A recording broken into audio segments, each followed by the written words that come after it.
As he's playing Matador for moments, goes downstairs with a vicious right hook, and that left hook puts him on snaky leg and face first on the mat. And he goes reeling backwards. Don't dance too early now, Keyshawn, because Lemos is still dangerous. But not if you can continue to land those powerful shots. And that's how you end the fight. Keyshawn Davis said, I don't care if he's King Kong. If he comes into my house, he's going to pay the price. And boy, did Lemos pay the price. Hampton Roads has a long-running high school and college sports tradition. It's time to give them the spotlight. This is 757 Saturday Sports Talk. Here are Matt Hatfield and Coach Ed Young.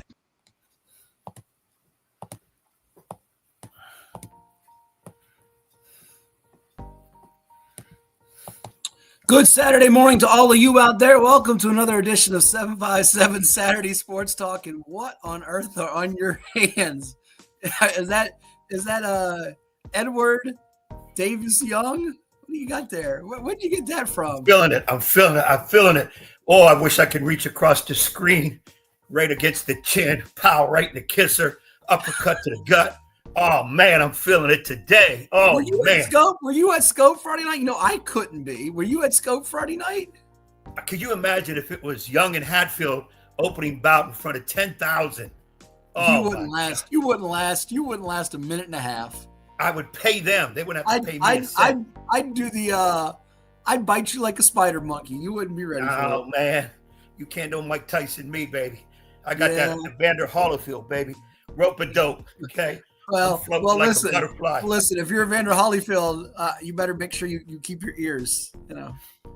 Yeah, great job to the Davis boys. That's There's right. 3 of them, right? Well, correct. You had the Davis brothers.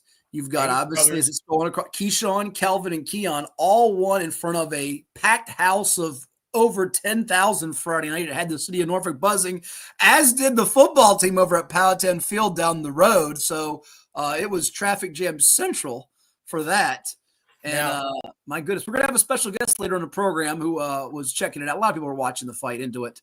Our good friend and pal, Ed Miller, who for many years covered all things sports for the Virginian Pilot, still does a lot of correspondence work. We run into him all the time on our basketball travels. You and I, we ran into him at the Squires reunion, the PIT, the Hampton Roads 7 Cities Pro-Am that our man Super Eric Rogers and James Flood put together. Saw him back at Norview High School in the summer. So we'll get Ed's perspective on the match because he remembers the days of Purnell, Sweet Pea Whitaker, the late Sweet Pea Whitaker. And we'll get his take on some college basketball because the college hoops is underway. I know it's your second favorite time of year besides high school hoops, as Old Dominion has a big one today at Arizona. The ladies taking on SMU in Dallas in the Lone Star State. And you have UVA just has the new coach now, Ron Sanchez, in for Tony Bennett. A lot of hoops action. How about VCU on Friday night? Did you see that, what they did? Man, oh, man. You don't know what they did you? Yeah, they smashed Boston College. Smashed them. Although we have a couple locals like Donald Hand Jr.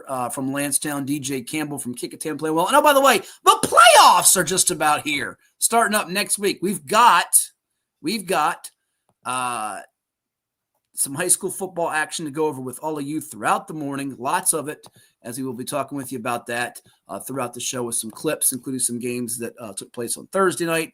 We'll give you the playoff projections. They're all over social media, Twitter, X, if you will. What in the world? What kind of shoe is that? Hoop season's here, baby. We're going to hear them squeaking and sneaking on the floor.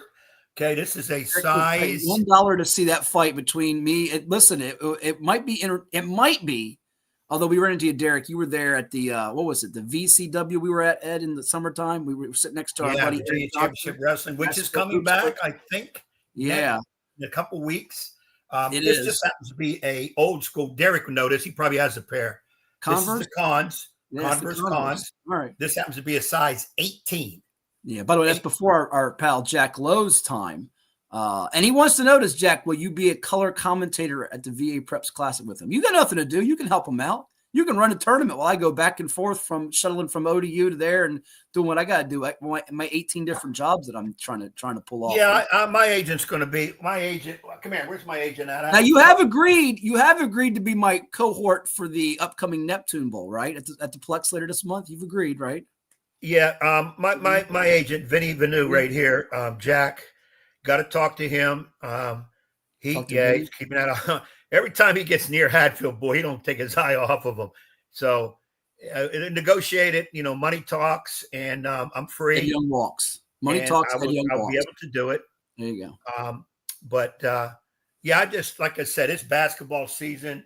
The boxing. I didn't go to the match. I was watching the Carolina-Kansas game. Oh, I was listening to that with great intent. Was not near a TV screen, unfortunately, but I was listening to it for great intent for other purposes that may or may not matter to this show if you catch my drift. But I'm glad that even though, sorry, UNC, we're going to get Andrew Jones, who we love having on. Andrew, we've had AJ on before from Tar Heel Illustrated UNC rival site because we want to get his take soon on not just, and by the way, we're getting to the high school football, folks. We got to teach you a little bit. We're diving in. We got to let you settle into the program. I know someone want to hear the scores. What's the playoff projections? We're coming on a little bit later than our recent times here. It's coming. Sit tight. But a lot to go over with UNC as Mac Brown, it feels like it's his swan song for football and the UNC men's team. How about this? They were down 20 plus, right? I was listening to it. They were down, getting smeared, and then the Jayhawks do what they do best. They self-destruct. Get it? Self-destruct. Yeah, you're not a big self guy. I already know that. No, I'm not. Because they self-destruct. That's why. The atmosphere of that game last night, from pre-game to the end of the game and beyond, that Kansas crowd, mostly students, did not sit.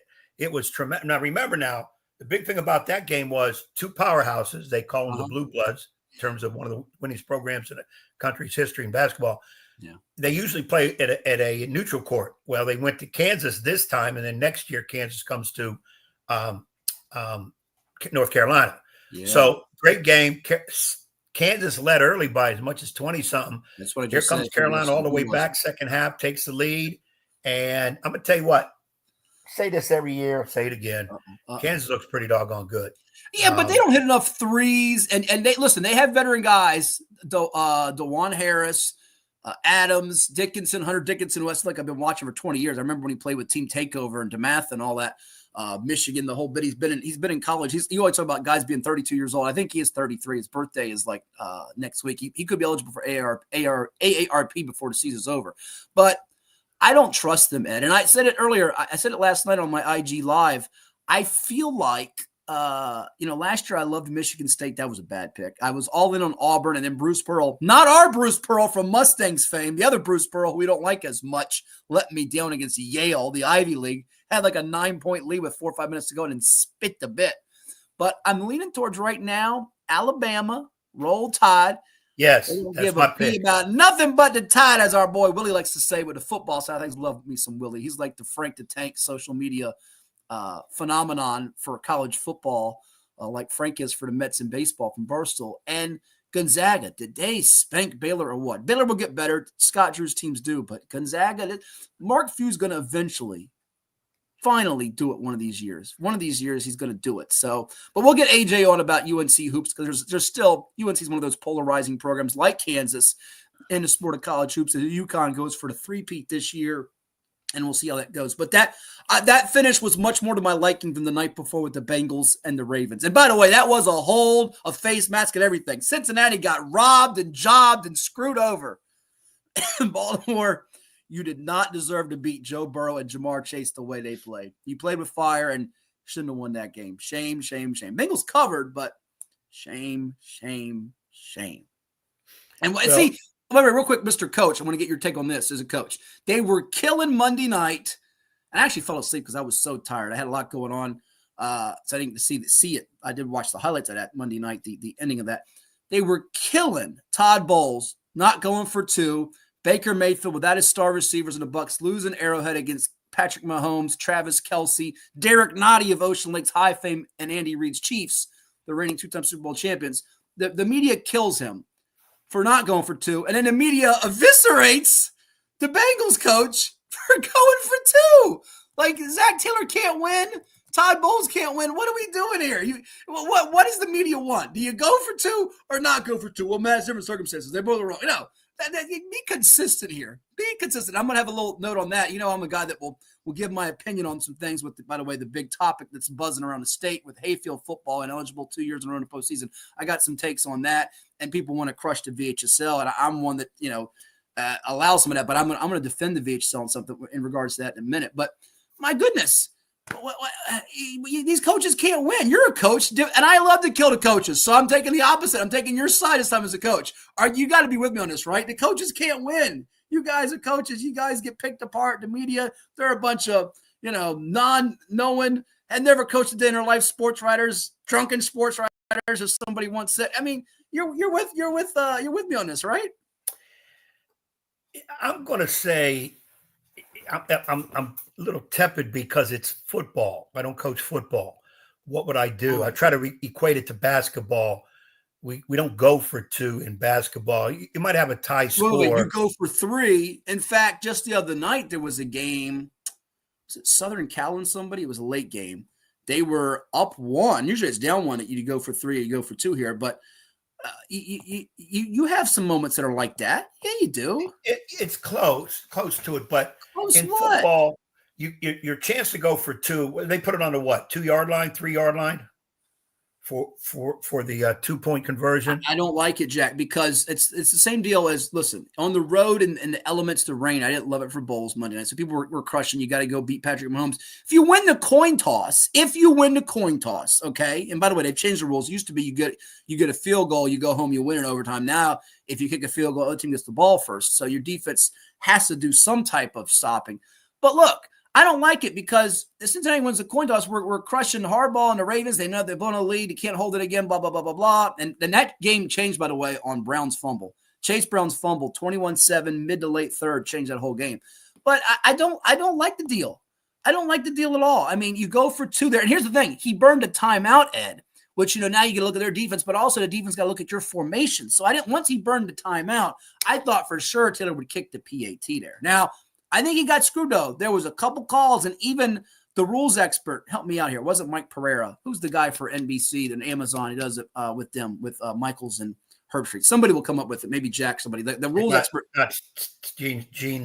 Not Gene Steratore, but he's one of them. But it wasn't that guy. It was another guy that used to be in the league. He came on, and initially, in the moment, I was watching it on my device coming back from Wana Stadium in Williamsburg on Thursday. But he said it in live time, as did Herbstreit. He thought it was a penalty. I don't like those going for 2. Again, go to overtime. You went down the length of the field, play for the OT. If you can't stop Lamar, you can't stop Lamar there. Okay. No, you're it's too risky. You're letting them get a chance to beat you right there. Yeah, you're going to get, but they beat you right there. Terry McCauley. You're right there, Jack. Good point. It was Terry McCauley. That's who it was. Terry McCauley was the guy. Couldn't think of it. He said it right there in real time that it was a penalty. It was a hold. And then, by the way, they're grabbing face masks all the time. I mean, Bengals got robbed. And then they're not going to win the division now. Baltimore's good. Defense a little suspect, shaky at times. Your boy from Notre Dame, Kyle Hamilton, dinged up, which is going to be key because he's, if not their best defensive player, probably their second best defensive player. As someone's knocking on Ed Young's door, he'll go answer it at some point later in the show. So you're not with me on that. You're not with me on the go for 2 thing. Well, not go for 2. You got to let me explain. You interrupted me twice. Go ahead. Shut up. When you get in that situation, and it seems to me lately that teams are deciding whether to go for or not. Who is the opposing quarterback?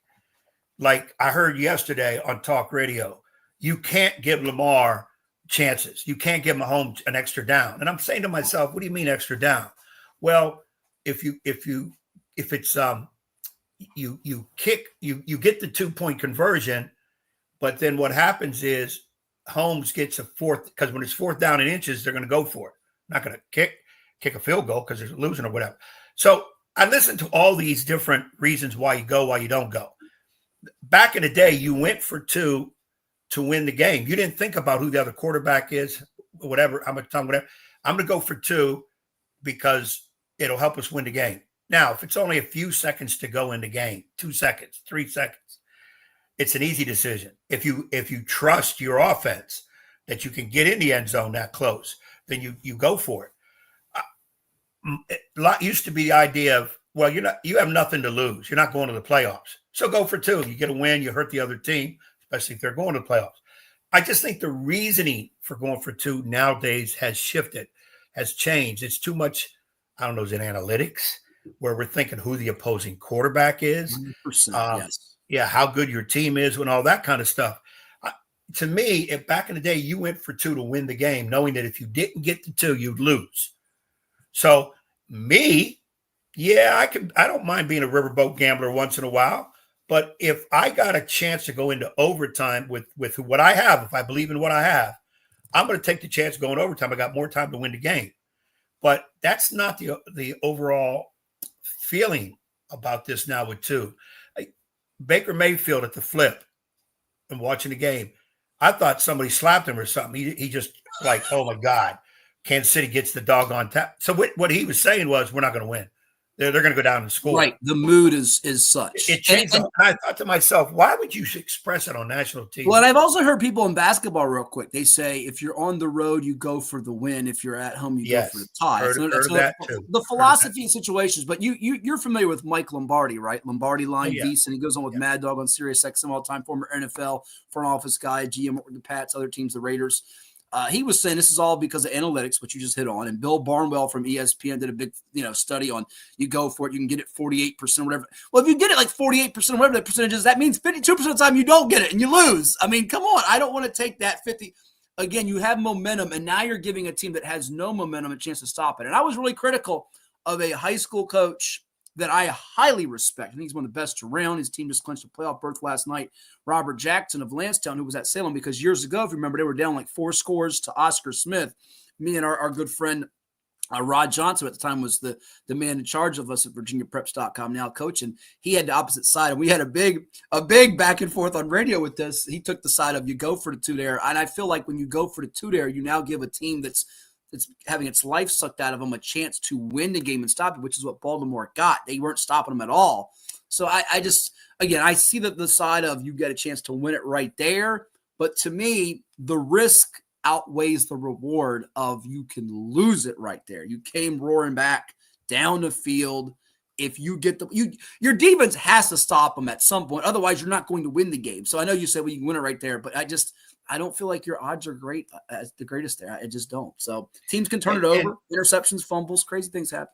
And going one step further, when they changed the rule that said you cannot win a game with a field goal in overtime, that the other team gets a chance, but yet you could take the opening kick and go in and score game over.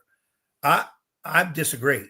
If you're going to not allow a field goal to win overtime, then you should not allow first possession scores wins. You should have the other team be able to possess the ball too. If you stop them, game over. Now, after that, first score wins. Yeah, I just think that would be even more fair. Or you can win a game on a field goal, which is what I originally said when they changed the rule. Whoever you get a field goal, and people say, no, it's not fair. What do you mean it's not fair? Well, their offense didn't get a chance to get the ball yet. Well, their defense was on the field. Their defense can't stop a field goal or touchdown. We forget the other part of the team. Defense and offense is equal. So my thing is, as Russo, I love listening to Russo says, let's be fair. Let's be fair. If a field goal can't win it, then a one-possession touchdown should not win it either. Give the other team the opportunity. Speaking of going a little even further, college football, I don't like the way they do it. Overtime, we start on a 20-yard line, or something like that, 30-yard line. Oh, yeah, you don't like that. Where's the kickoff? Yeah, the kickoff in pro football is a mess. But that's an excellent point there by you there, Eddie. Excellent point. That's a good job there, you. That's not a bad there, Russo. A little better bad dog than what your boy Sedano did there on Around the Horn there on ESPN a few weeks back in the mix there on Halloween with the little costume. You know what I'm talking about there, Eddie? That's an excellent job by you. Good job. I like how you know you really like somebody is I'm now at the point where I disagree with Russo on a lot of what he says, but I still like to listen to him. So he has some different ideas too, and of course he's a lot closer. When he talks with the guy you can't stand, and Stephen A, who says that's blasphemous. Stephen A is just a pure. I can't say. I can't. I'm a Christian man. I know this much from what one of our Northern Neck buddies told us. He requires a very high amount for his appearance fees. I know that. Before we go to the break here, we had Thursday results to get to on the high school football side of things. And by the way, real quickly on the basketball thing, we'll revisit this topic, I'm sure, during hoop season or as we get deeper towards playoff time and in the NFL and even the college football playoff, which, by the way, the first college football playoff is out. I'm sure you have some thoughts on that, even if not today, maybe next week's show. But one thing that also reminds me of is the old do you foul, not foul, which I know you have a great opinion on in basketball. Up 2, up 1, do you foul? Up 3, I should say. Do you foul them to avoid the game tying 3? We have Thursday high school football results. We have Friday games. We have post-game sound from Lafayette's victory over Poquoson that enabled them to finish a 10-0 regular season. And we have the playoff pairings and projections from numbers that I've crunched. Our man, Robert Anderson, the guru, the veteran scribe who is Hall of Fame in every sense of the word, in my opinion. Our man, Mr. Stat VA, Mr. Whittington's crunched some things in 3A for us. Rob Witham of the RVA Sports Network does a fantastic job. He's crunched some numbers. We got tweets from all that. So, Ed, before we take a break, this will be a quick segment. I should say a quick few minutes before it's been a long segment, quick few minutes before we take our first break and then come back with more of our traditional high school football scope of things. What would you like to hit on real quickly just to kind of whet the appetites? We also have the Hats hits if you want to hit those real quick. What'll whet the appetite? What's on your mind here? Let's get a few days back. Let's get Thursday out of the way. Let's get Thursday out of the way, he says. Then we'll do the sound coming back from break because it'll take us. Or go ahead. If we go and do scores by districts, can't we just start the district scores with the Thursday games, then go to Friday? Yeah, we can do that. We can just hit the districts just a little let's quick. not do Thursday right now. Quick, as people are interacting with us all through IG2, as I see our man Bub Evans. That's John Tell Evans, Bethel 2 Sports standout, played college hoops at UVA's watching. Other people checking us out too. All right, let's do that by district, he says. So in order to give you that, we can play a little infraction football music in the background.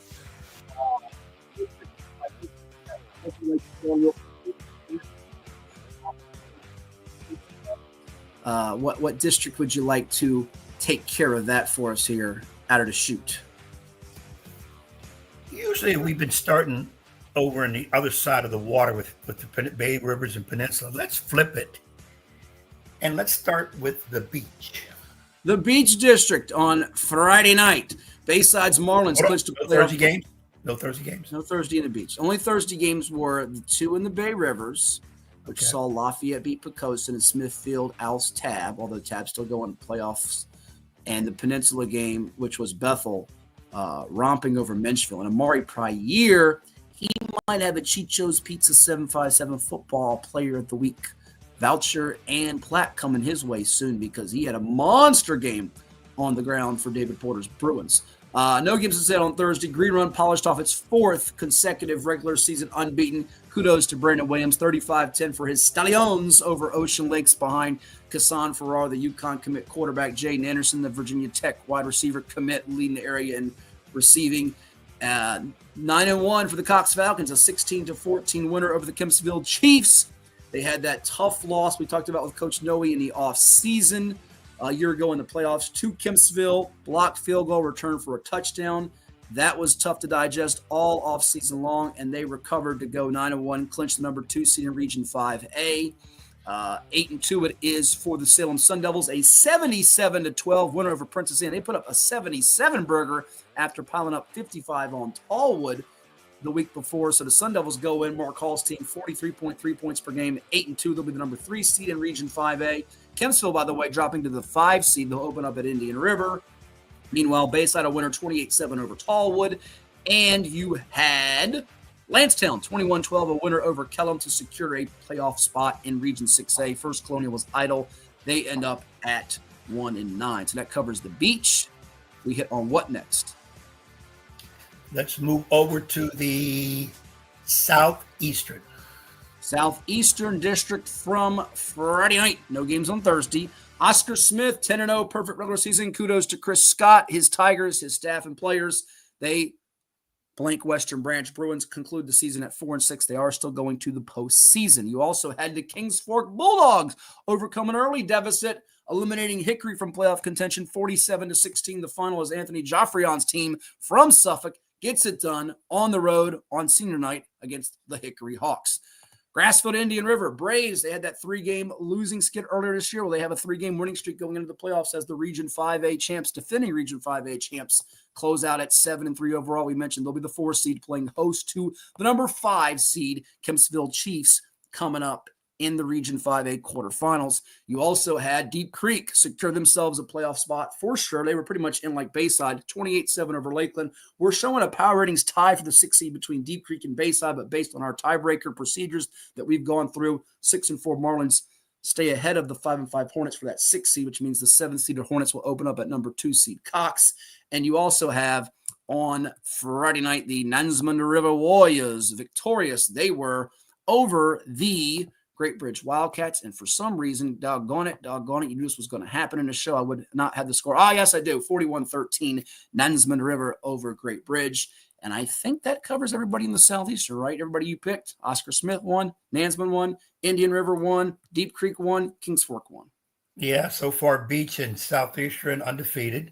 Now we go to where the big game of the night was supposed to be the big game, Eastern District.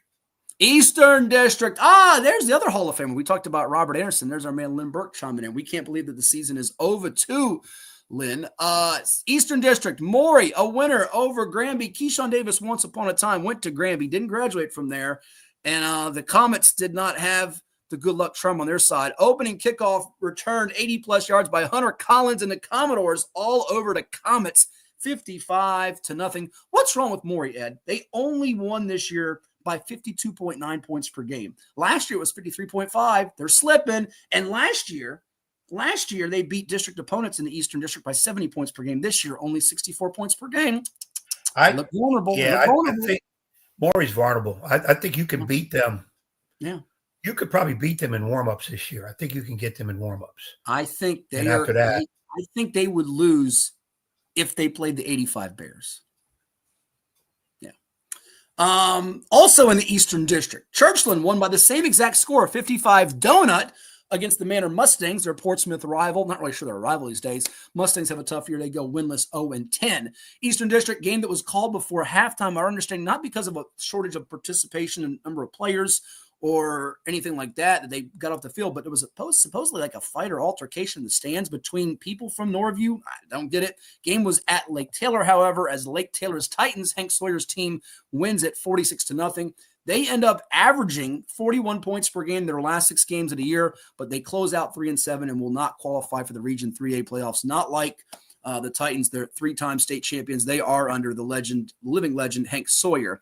You also had in the Eastern District, Norcom, a 41-6 winner over Booker T. Washington. That means the Greyhounds jump Hopewell, which lost to Prince George. Prince George had a nice little renaissance under first-year coach Tom Hall, who once coached Manchester to a state championship in Division 6 or Class 6. So Norcom jumps ahead of Hopewell. Norcom, the 2 seed, Hopewell, the 3 seed in Region 3A. So winners in the Eastern, Norcom, Churchland from Portsmouth, and out of Norfolk, Lake Taylor, and Maury.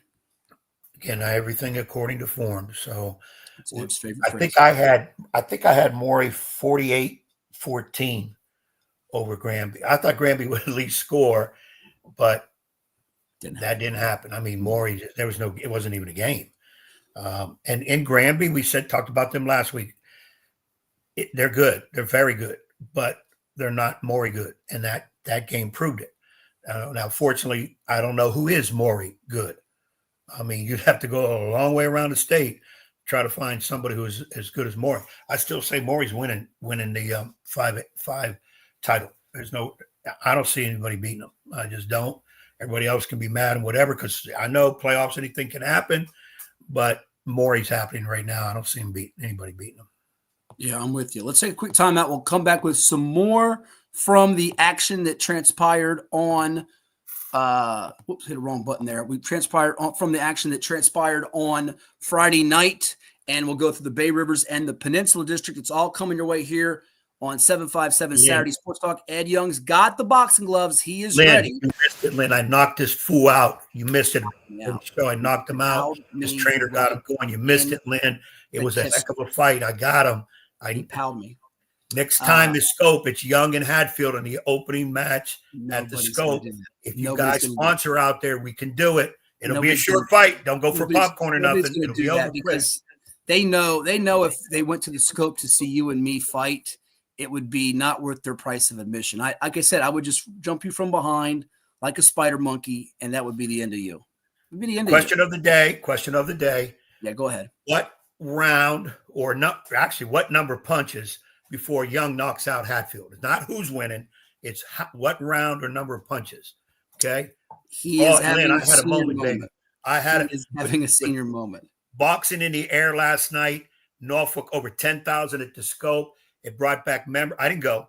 I'm not a boxing fan. When you said what round, it had me laughing because someone sent it to me last night from the game. I guess somebody was streaming from the stands on Facebook. I would say who it is because if they sponsored our show or had a connection with our show, but they don't. And they also stream the games on NFHS. So if you do that from the stands, technically you could get in trouble. And it's kind of, I don't know if illegal is the right word, but you could be prohibited from doing that. Do I know? Anyways. Do I know the person? You don't know this person. But anyways, let's turn him he in, had some comment. Hold on. He had some commentary on the games, and he had on a little thing for the people to comment because it got sent to me. How many plays before Maury scores? 1, 2, 3, or 4, and cast your vote. So it was like a little thing about the punches. How many punches? And yes, Linn, Ed is having a senior moment because, that's what he is. We'll come back in just a moment after we hear from CHKD, John's Tax Services, Town Bank, and that Neptune Bowl that's coming your way soon from the Plex. We've got more scores. We've got interviews, including Andy Linn of the Lafayette Rams, Ed Miller around the corner, NFL picks too. It's a jam-packed edition on this 9th day of November, the year 2024. And we better take the boxing gloves from that guy before it gets bad. Here is a word from our friends at CHKD. At CHKD, sports medicine is more than just treating injuries. It's a whole team approach to caring for young athletes. With experienced physicians, surgeons, trainers, and rehab specialists here when kids and teens need them most. Our experts help young athletes prevent injuries too, with advanced training and conditioning programs that keep them in the game safely. CHKD Sports Medicine, where kids are more than patients and we're more than a hospital. Well, it's everybody's favorite time of year again. Time to prepare to make your annual donation to that infernal revenue service. And if you're like me, you need help. Help to keep that donation as small as possible. You need John Maynard. PFP, LUTCF, EA, all those initials behind his name mean he's qualified to work on your taxes. He's an ATA, accredited tax advisor. He's an ATP, accredited tax preparer. He's a fellow at NTPI, the National Tax Practice Institute. And if all that weren't enough, he's also been voted the best of Norfolk and the best of Virginia Beach awards. John Maynard has been professionally trained in tax preparation and representation. He brings to the table over 30 years' experience in federal and state returns. He delivers personalized, one-on-one service, and he's a certified electronic filer. The IRS likes electronic filers. So get off your W-2 and call John Maynard at John's Tax Service, 455-6763. I grew up here. I know this town. I know the people here. More important, they know me. As a banker at Town Bank, we become part of the communities we serve. The people who bank with us, our members, know us. When you bank with Town Bank, you'll know your banker. You'll know you can reach us, and you'll know we're here for you.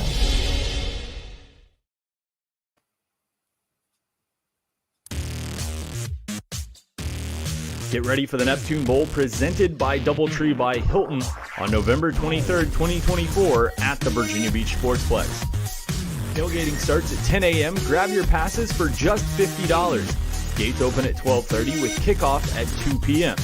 Advance tickets are only $20 or $25 at the gate on game day. Don't miss the 3rd annual Neptune Bowl featuring a dynamic matchup between the Apprentice School Builders and the Atlantis University Atlanteans. Visit beachsportsplex.com to learn more today and secure your spot. Whenever the ball swung, they were driving and kicking. They got so many wide open threes. They were got in the paint. Hey, man, if you don't want to be here, you can leave. If you don't want to be here, you can leave. I'm being honest with you. They played great. This is 757 Saturday Sports Talk. Here are Matt Hatfield and Coach Ed Young. That's right. Giannis said it best, Ed. If you don't want to be here, you can leave. So go ahead. See you later. You want to be here? You can go. I mean, as coaches, we say that quite often to players for various reasons. If you can't stick with the script, then go elsewhere. Of course, nowadays, you ain't got to tell them twice. They're all over the place. You know, you mentioned Hunter Dickinson for Kansas. I found out last night he makes, I think it is $876,000 the last 2 years per year. So Per year. Yeah, $876,000. That's not too bad. And Cooper Flag is now the number one NIL deal. I don't know. I think it might just be basketball, but Cooper Flag is the freshman at Duke is now $1.5 million. And of course, he'll be gone after this year. So. American money.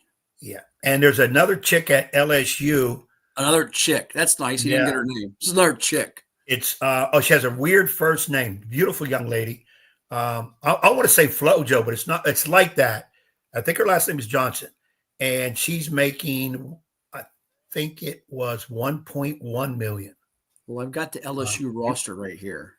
If you got the roster, it is Flau'jae Johnson. Flau'jae, that is Flau'jae. It is. Oh, there you go. 24 points of the night. Yeah.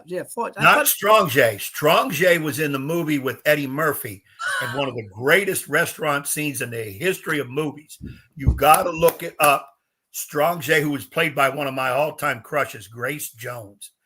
She played Strong J, the model, and her and Eddie Murphy had a exchange at a restaurant. It is the greatest of all time. You've got to see it. We'll do your top 5, top 10 movies list. We talk about that. We're going to come up with that eventually someday. Episode. I'm not sure Weekend at Bernie's will make it, but you make me think of that movie with some of your remarks that you have. People that have seen that movie know what I'm talking about. And Ed could be Bernie Lomax in this case. Let's go back to the high school. Greg Lomax. I do know Greg Lomax. You do know Greg Lomax of Nansemond River, who I know. Yeah, he's the announcer. He asked me how you were doing in your quasi-retirement mode, and I said, "How much time do we have to go through this right now?" So, and his son, Evan Lomax. Don't even get into that. I know. But he asked me. I'm not getting into it. He asked me, and I said, "Well, he's a little grumpy," which he's always been grumpy. All I'm going to say about this: if this wacko who got the presidency, Trump, doesn't fix this. Don't Medicare system. Don't go into politicals. This is not the time. Yeah, I know. If we don't get this Medicare Social Security system fixed, there will be a quick impeachment, and I'll run the country. I'll take care of business. Okay. Right. These political remarks by one Edward Vincent Young are not necessarily the views reflected by CoVA Sports TV and 757 Saturday Sports Talk. Instead, they are reflected of Ed Young. Let's get back to the scores. We touched on the Beach District and the Eastern District and the Southeastern District. So that leaves the Peninsula and the Bay Rivers, and then we'll throw some extras and other stuff. Skip to the water. Skip over the water. Get to the. Let's do Bay Rivers. Bay Rivers, he says. Bay Rivers, you had on Thursday night the 2 results, and you'll hear some sound in just a moment. And then we'll finish up with the Peninsula and the extras, as I said. Smithfield, a winner over Tab. Our man Derek's going to hook us up with Keith on the show. We certainly hope sooner than later, to chime in with us. Packers winner 49-14 over Tab. Our man Will Garlick went over there, got some pictures. Check them out on Virginia Preps, all you Smithfield Packers fans.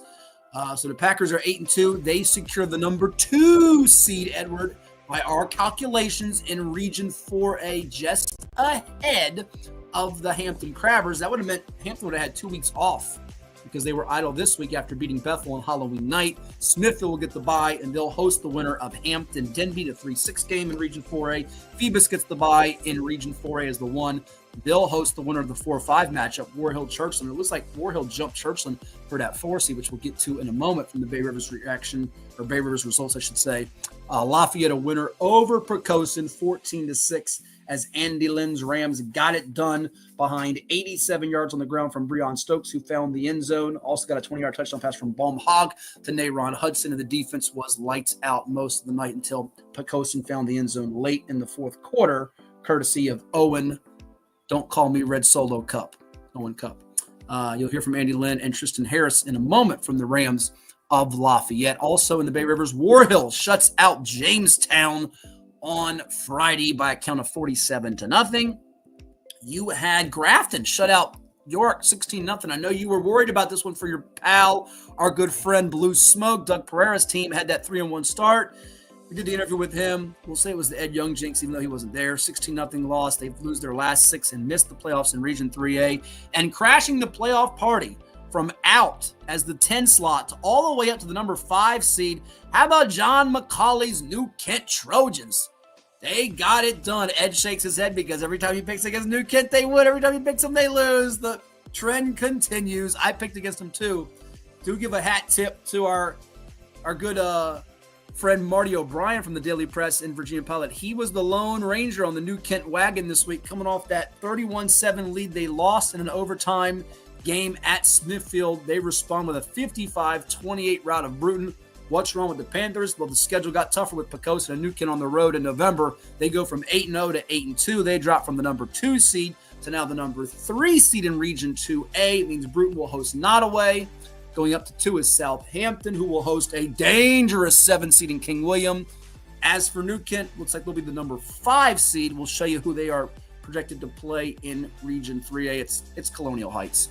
We'll go through those brackets a little bit later on in the program. So your reaction to those, I know New Kent is the one you shake your head about. Yeah, every time I sit down and pick a New Kent game, I think about picking them.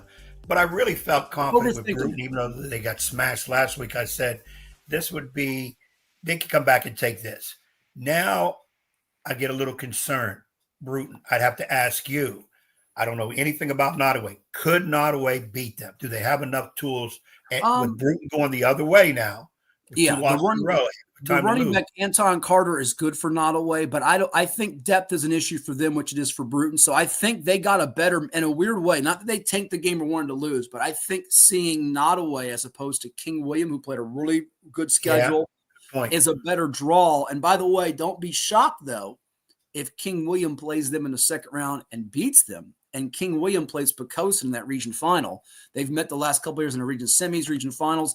Don't be stunned if that happens. There's a very good possibility of that taking place. Now let me go the other side. Sure. New Kent, Colonial Heights. I have a feeling New Kent can win that. They can. And you know what's odd about that is those two teams have played each of the past 2 years to open the season. And back on September 6th, it was Colonial Heights 14-13. So what I would tell you is this. If Ed Young picks New Kent to win, they will lose in a heartbreaking, gut-wrenching fashion by a point. But if he picks them to lose, which is what they are hoping and praying for from the heavens above, they will go on to victory. So it all depends on what you do in your selection of the New Kent games, which I wish we could find. I might have to get one of my interns, our crack staff. I'd get our man Jack Lowe to do it, but I know he's got a busy weekend and homework, and he's trying to catch up on the rest and pulling the all-nighters, doing all the broadcasting he's doing for us and going to games. He was at Maury Granby for us on Friday night. He's doing the morning drive with Johnny D and Suave on Fox Sports 1310 here on CoVA Sports TV. Maybe him or one of our other interns, not intern anymore is Jack, but one of our hardworking people behind the scenes can look it up. I would venture to say on New Kent games, you're like 4-42, something like that. It's not good. It's worse than my NFL picks, which are very, very lousy this year. So. Yeah, New Kent, I would not want to have to feed a family on my picks for New Kent because they would probably go very hungry. It's this New Kent. I don't know why it is. It's hard for me to pick New Kent. So yeah, it's not a good look for you these days. I know where I'm leaning for that game, but I won't divulge it yet. I'll wait till the picks come out later in the week. Now we have some sound. We have Tristin Harris of the Lafayette Rams, one of the seniors, defensive standouts, and Coach Andy Linn. Who would you like to hear from first on this? Kids first, he says. So that's Tristin Harris, who I found out you spell his name Tristin as opposed to Tristan, which is on the roster. And that little stuff that most people watching could care less about, that stuff drives me crazy as a writer and a scribe and blogger, podcaster, whatever you want to call me. But so we'll now put that interview up, and we'll spell his name correctly, even though we spelled it wrong for like 2.5 years. We found out it was Tristin. Harris of the Lafayette Rams. They beat Poquoson. Here's our conversation now on 757 Saturday Sports Talk. I'm here with one of the standouts tonight for the Lafayette Rams. On senior night, Tristin Harris, his team wins it by a count of 14-6 over the Poquoson Bull Islanders. I think you had about 12, 13 total tackles tonight, Tristin. You're just telling me your season high coming in was about 7. You got to be pretty proud of how your team and yourself, you all played tonight. Yes, sir. Yes, sir. It's truly a blessing. We just listened to our coaches and played together, and that's how we came out with the victory. This wasn't the flashiest, prettiest of football games, but I know this is the type of game that Coach Linn and the rest of the coaches enjoy because this is kind of the smash mouth type of football you see come November, December in the playoffs, correct? Sir. Yes, sir. Yes, sir. This is what we hope to play right into the playoffs, as you just said. So this is good practice for what we have in the upcoming few weeks. From the beginning of this season in August in the heat, and it's still a little warm out here, not quite heat, but yes, practice starting to now, where have you all improved the most in your eyes? Honestly, we've improved on becoming a brotherhood. In the beginning of this season, we were playing for each other, and now we've seen playing bigger teams that we're going to have to play together and play as brothers. Poquoson has a good team coming in 9-0. Even though you're both number 1 seeds for the playoffs already established before tonight, you guys in Region 3A, them in 2A, you wanted to get a district trophy, did you not? Yes, sir. That was the goal, but the final goal is a state championship. Yes, sir. Sure. You guys last year got to the state title game at Liberty University against Liberty Christian and fell short in Lynchburg. What's it going to take to finish this whole thing off and get a region championship again and then win the state championship come December? As I previously said, playing together and playing as brothers. Mm-hmm. Last two for you. How about you individually? You getting some looks for the next level? You're a senior. I'm sure you probably have some potential hopes to maybe play college football. Or? I'm more of a track athlete. I play football for fun. I have a scholarship for track for triple jump. I previously won a state championship for triple jump. Okay. So what's your offer for? It is an Indiana Tech. Yes, sir. Good deal. And lastly, what do you enjoy most about coming out here on, it wasn't a Friday night, but a Thursday night, playing with these guys at Lafayette, the crowd roaring in Williamsburg? What do you enjoy most about this? Because this is your senior night, and this is going to be pretty special, remember, regardless how this whole thing plays out, right? Yes, sir. Playing for the crowd and my peers, and also playing with my teammates and playing for my parents. My dad came down from Georgia, so yeah, it was playing for all of my family down south. Keep an eye on number 5, Tristin Harris and the Rams, going for some more hard work. Thanks so much. Congrats on the win. Yes, sir. Thank you. So there it was, the senior defensive lineman, Tristin Harris. It was actually, by our official count, 11 total tackles, so I was close there. They get it done over the Poquoson Bull Islanders by a count of 14-6 to cap a 10-0 regular season. It is 757 Saturday Sports Talk here on CoVA Sports TV. Like, share, and subscribe to our YouTube channel and interact with us whether you're watching on YouTube, listening on Apple, Spotify, LinkedIn, Facebook, Twitter, or X as they call it, at Hatfield Sports, 757 Sports Talk, VirginiaPreps.com. We're all over the globe. Tell your friends, tell your family, tell your friends' family, your family's friends, and your neighbors, and all that good stuff. Ed, your thoughts on what Tristin Harris had to say there? Well spoken, young man. Yeah, I like what he's feeling, and that team. I like the idea of that brotherhood. You know, it's kind of stuff we coaches. Some people call it corny stuff that we try to get a team to be in unison together. You know, it'd be like a brotherhood.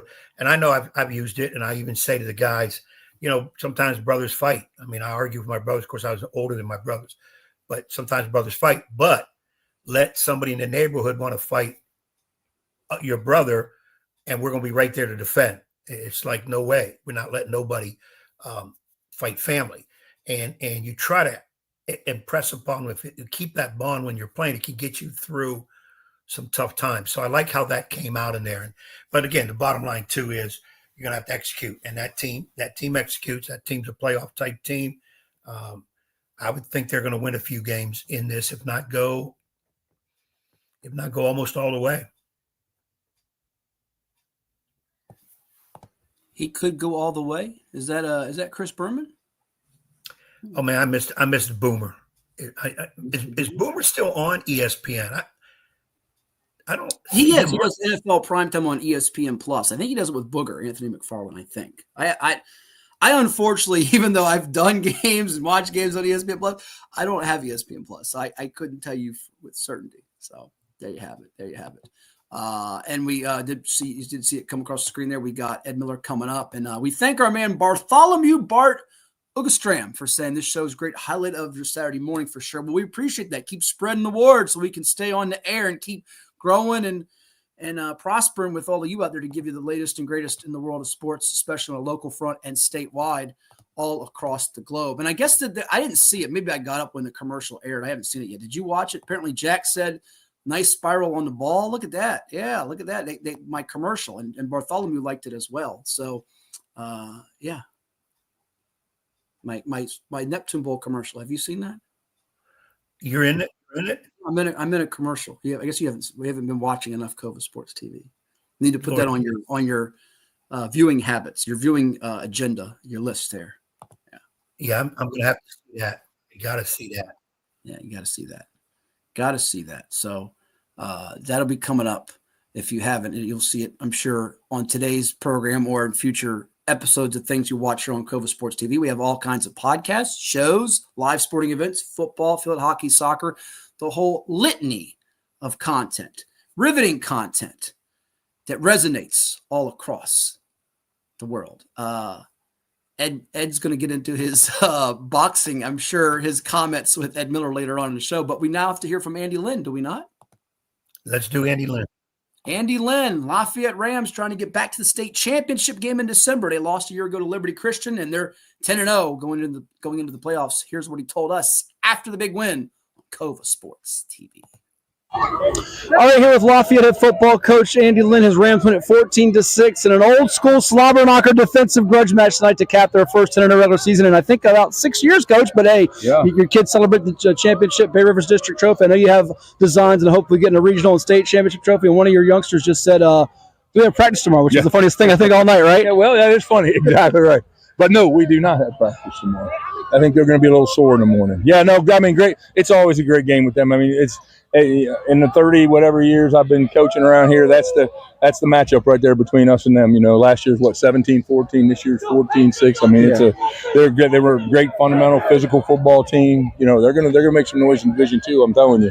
Yeah, and just one of only a couple of 9-0 matchups in the state this week. You guys and them, Granby and Maury. I mean, speak on just what your defense did tonight. Poquoson's got a really good football team. They've been in states the last 2 years in Class 2, and then you held them about 70 yards of offense the whole night until that last drive. Yeah, and we lost a guy, and so we had a backup in. They got that long ass sweep around the end because it was great coaching because they went right to where we didn't have somebody. Sure. And but no, I mean the defense. You know, Daniel, Breon, those guys, Tristin up front, they were all over the place, They played great team defense, filling the right holes, making sure the backers could find and make a tackle. So you guys make timely plays tonight. I mean, it was the onside kick recovered by Daniel Jackson, Breon Stokes with a TD run. You had a key takeaway in the second half, but also that 3rd and 8, I think it was, completion. Tell me about that one, Baumhawk to Nayron Hudson for you that got you the extra score. We had to take some shots over the top, and we were open a couple other times. We just didn't complete them, but we had him creeping up.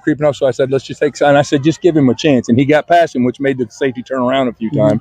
We saw the ball. He didn't. It worked out for us. So. From about a month ago to now, one of the things that stood out to me is, and your teams are always well-coached, disciplined, but there was a lot fewer penalties tonight. We've been in a lot of games where there's been 15, 20 penalties. Has that been a point of emphasis where you guys played a really clean football game for the most part? Yeah, oh yeah. I mean, it's a real point of emphasis, you know, because you can beat yourselves, and we're trying not to do that right now. So. What do you like most about this team? You brought back a lot of key guys, but you also have a lot of youngsters and underclassmen that have been sprinkled in. I mean, I just like the way they're starting to. I don't think we still played our best football game. So that's what I really think. I really like. Yeah. You know, but you know, the seniors are, you know, Daniel Jackson and those guys they're good football players. The seniors, Braden Smalls, those guys are doing a great job, but they're carrying the young ones along. Yeah. We know about the backs with obviously Smalls and Stokes and Josh Simpson running the ball for you. Hog, as I saw more. 2 guys stood up to me tonight defensively. Tell me more about Tristin Harris and Sebastian Nix. They both made a lot of key tackles for you. Two seniors. You know, Sebastian is he played that same position last year towards the end of the year. That's where he got a lot of his experience. But he's played lights out the last 2 weeks against York last week and then this week. And then Tristan's a guy. You know, we almost took him out of there on Monday because, you know, 72 and 52 are some big jokers, and he weighs about 170. But he gets in there and gets after it a little bit and gets off the ball. He played a great game tonight, though. I mean, you know, he's all high energy. Lastly, what's this win do as you go into the playoffs here? I know you want to get 3 more, get to states, and finish the job this year. But what's kind of the message to this group after our 10-0 regular season? That's got to be appreciated and special too. No, right? absolutely. Like I told him, it's, you know, they're perfect seasons or even perfect regular seasons are hard to come by, But like I told him, I said we wanted to approach this like a playoff game tonight, so this was just first one of the playoffs. So felt like it. 10 down, 5 more to go. Thank you so much. I appreciate it, man. Thank you, guys. Thanks for coming. Andy Linn, Lafayette, one of the best in the business, as his team is 10-0 going into the playoffs in Region 3A at 757 Saturday Sports Talk on CoVA Sports TV. Well, old machine, Ed, they just are workmanlike. They run the ball, they block, they tackle. They're not flashy, but substance over style, and it comes through for them more times than not. Yeah, Andy Linn knows what he's doing. It's a type of team that you're used to seeing scores in the 30s, 40s, sometimes 50s, but they prove they can win this type of game against a very good Poquoson team. Yeah, I think you said it was the old Slobberknocker, 15-6. So once again, another way those kids know that. Why are we seeing? Yeah, what in the world? We're seeing double Ed Young. What in the world? What in the world? Two Ed Youngs. I can only deal with one. What in the world? This is not good because my eyes are about to pop out of my head. Put that on the blooper reel, Jack. Oh my gosh. I was freaking out. There is a bizarro world Ed Young out there. That is scary. Oh my gosh. That was frightening to say the least. See, that gives me another idea. A podcast. Your ideas are bad and scary. Go ahead. A podcast with me and my co-host, me. That is a show. Right? That would be a show for the ages. Oh my God. Not me. Yeah, that could be. You just made. I wonder if I can convince CoVA Sports TV. Yeah, maybe they want to keep their ratings. They don't need two of you. One of you is enough trouble as it is. That was scary. That was scary. You're right, Derek. That was Twilight Zone. That was Twilight Zone. Oh my God. I'm gonna have to sit down with Chuck and see if we can do that. No, that's a bad idea. Podcast with Ed Young and his fellow Ed Young. No, that created a lot of trouble. What you just did. We do not need that whatsoever. I don't know what happened.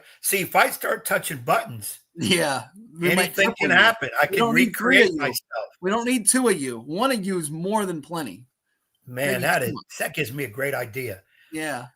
Sports World with Ed Young. When I popped up on the screen a third time with the two of you. With the two of you, I thought it was going to be like the episode. You remember the cartoon Droopy when the wolf is trying to get Droopy? It'll be like 100 Droopies, and he can't get all the Droopies. I thought it was going to be 100 of you, which would have been. And that is, by the way, that's one of my favorite cartoons of all time. Oh, love me some Droopy.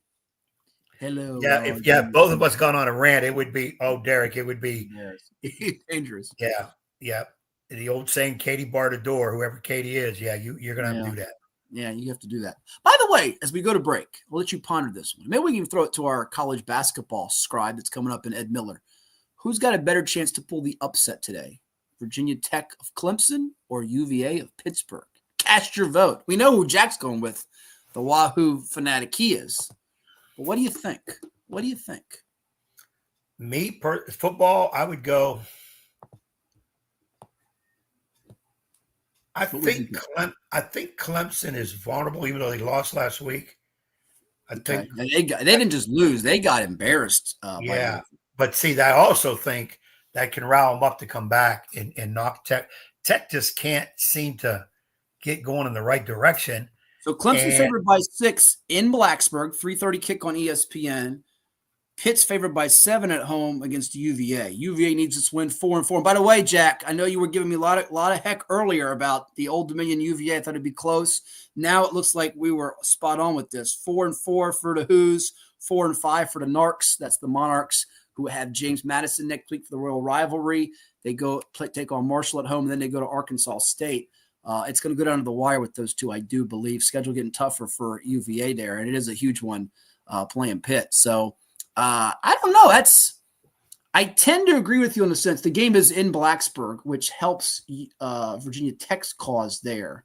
Right. I'm not so sure Pitt's as good as they were playing, but the ACC looks like it's an SMU. SMU, by the way, who takes on the Old Dominion women today, playing host to them, an SMU Miami deal. And I'm going to tell you right now, Miami, not to get on a college football playoff rant here, Miami's defense is not that good. It is very, very, very suspect. So we'll come back, get some thoughts on the college basketball world, the big fight last night, Keyshawn Davis, all the Davises prevailing with the one and only Ed Miller, one of the best sports writers in the business. That's coming your way next after our quick timeout. It is 757 Saturday Sports Talk on CoVA Sports TV. Let's hear, though, quickly from One Life Fitness, Pain and Gain, and talk with Ed Miller right here on 757 Saturday Sports Talk. What is more? Is it more reps, more strength, more stamina? We say it's all of that, but it's greater than just what's in the mirror. It's about improving your mental and physical health. More is a feeling of achievement, fulfillment, confidence. It's looking better, feeling better, being better, and it's our mission to get you there, because here you are more. One Life Fitness. What makes a life a good one? Is it our adventures? Or the friends we find along the way? Is it the challenges we conquer together? Maybe it's the people's lives we touch every single day. So, what makes a life a good one? You'll have to figure that one out for yourself. Pain and Gain, your one-stop shop for all things field hockey. Located in Princess One Shopping Center, Virginia Beach, we carry everything you need on the turf, from black sticks, turf shoes, mouth guards, and much more. Try out your stick before you buy in our synthetic turf area. Pain and Gain. Embrace the pain, enjoy the game.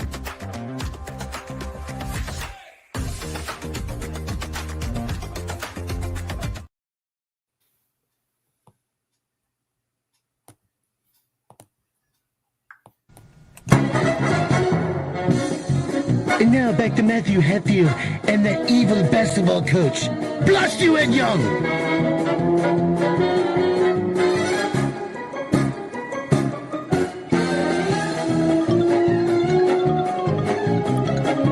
And we're back here on CoVA Sports TV. Like, share, and subscribe to our YouTube channel. We're also streaming on X or Twitter. Apple and Spotify. You can check us out live and on demand, virginiapreps.com, Instagram, Facebook, all over the web. And we're pleased to be joined by one of the best sports writers in the business. We talked about it earlier. We see him all the time on our travels, various basketball events, the PIT, the Seven Cities Pro-Am, the Squires Reunion. And you can read all his different work. He does all kinds of college hoops reporting. He's covered the ODU beat for many, many years. Ed Miller with us. Ed, how's life treating you here as it's that busy time of year, the overlap where you got all the sports going on, the Equinox, and a big boxing match last night in Norfolk? Yeah, great. I appreciate you guys having me on. Yeah, really nice time for the area. A lot of excitement. Great to see Scope packed for a boxing match. I'm not sure that I ever thought I'd see that again. We had, of course, Pernell Whitaker for years, who was, as my friend Bob Molinari used to say, the major league franchise for Hampton Roads for a long time. Now you have Keyshawn Davis, his brothers. There's a lot of potential there. I think they referenced that they'd like to come back. And I can't imagine that Top Rank wouldn't think that would be a good idea, given the crowd last night. So, yeah, wonderful. And then you've got, 3 new basketball coaches in the area. A lot of hope at Hampton, William and Mary, ODU, and of course, Norfolk State just keeps rolling. So, good time in the region. Yeah, we'll get into that a little bit. I know it was a tough one for Ivan Thomas, Ed's former player at Norview, who we had on the show a while back to win their opener against Mid-Atlantic Christian, then took an L in their second game against GW here recently, and we'll chat about it. I know you saw ODU in person for that opener for Mike Jones against Buffalo, and UVA's first game as they go from Bennett to Sanchez, the new era for them in hoops. But you remember Sweet Pea, the late great, and what it did. Were you at that fight back in the 90s? Because I know Davis referenced the hometown return, if you will. He gave the quote I see about, he told me 2 things to keep and don't forget, and I showed that tonight when he fought back in 1994. Do you remember vividly, and what kind of comparisons can you make? I know it's different in some respects. It is though 30 years ago, and it does rekindle some memories for a lot of the old fight fans. Yeah, I mean, I was there at the time just as a fan. I didn't cover Pernell until later in his career. For better or worse, I kind of got him on the downside. I covered the Trinidad fight up in New York, covered a fight down in St. Martin. I covered a fight out in Lake Tahoe, which is actually his last fight. And Actually, he didn't finish that fight. He threw out his shoulder, broke his shoulder, wound up at the emergency room. I remember driving to the ER in Lake Tahoe, waiting out there. He came out of the ER with his brother. They literally did not have a ride back to the hotel, so I gave him a ride. And on the way, he told me he was retiring. But Sweet Pea Pete, as a lot of people called him, had a real love for the area, a lot of pride in being from Norfolk. And I think that Keyshawn certainly exhibits that as well. I remember hearing about him for the first time about 10 years ago. I used to spend a lot of time at Barad Park, which was where the city of Norfolk's boxing program was at the time. Gloria Peak was the coach. She ended up coaching in the Olympics later. But she told me, hey, I got this kid. He's going to be an Olympian. And I thought, okay, all right, good. And this was like 2014. And so I thought she was talking about 2016. She said, no, 2020. And I thought, okay, that's like in the distant future. And of course, now, 10 years on, she was exactly right. He did, he was an Olympian, and, quite possibly it looks like he'll get a shot at a world title. Ed? Hey, Ed, great to have you on. You missed it. You missed it earlier, Ed. You would have loved it. Let me show you here real quick. I put the gloves on and I hit Hatfield with an uppercut, one body punch. It was over. So if you got popcorn, you spent all that money for nothing because it was done with.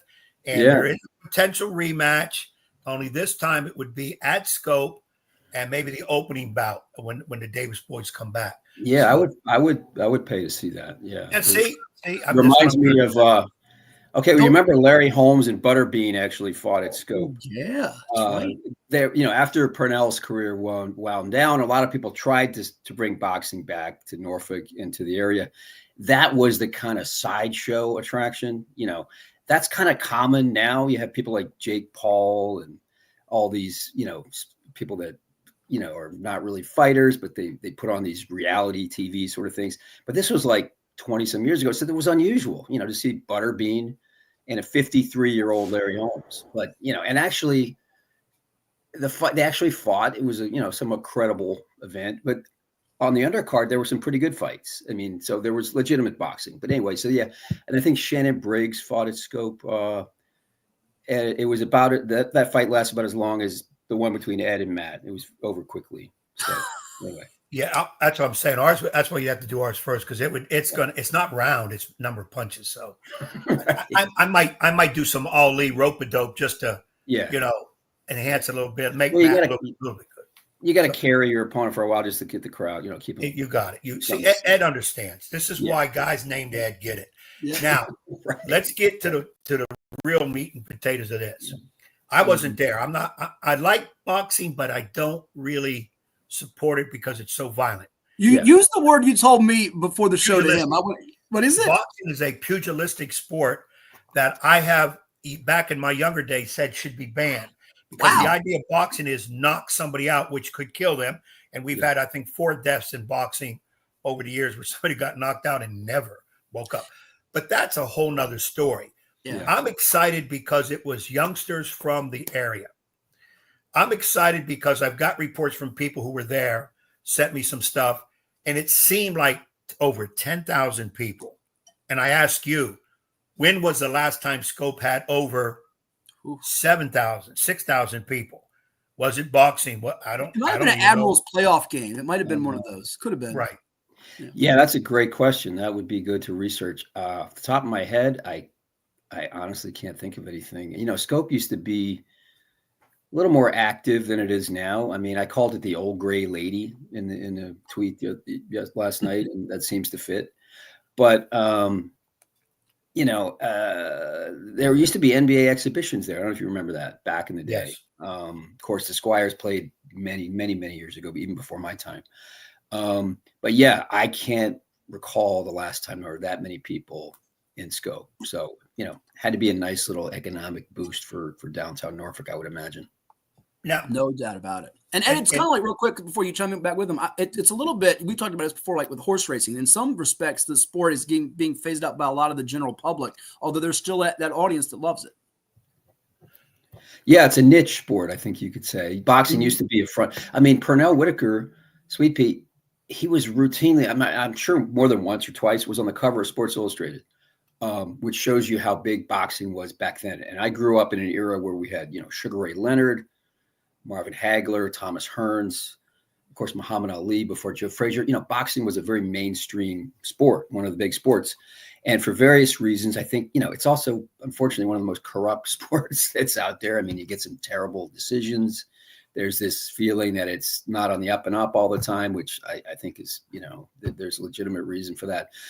And of course, there's, Ed mentioned, the whole pugilistic aspect of it, which turns a lot of people off. And of course, MMA is really taken off. So that's all sort of hurt, boxing as a general interest sport. But I think as a niche, and I think certainly if you can find, a market for it, with Keyshawn and his brothers, I think, it's pretty prime here, in Hampton Roads to have it. They talked about having a bigger crowd. I don't know where you could have that around here, obviously. I mean, there's no other arena that, unless there's one under construction, which I'm not aware of, which I don't think so.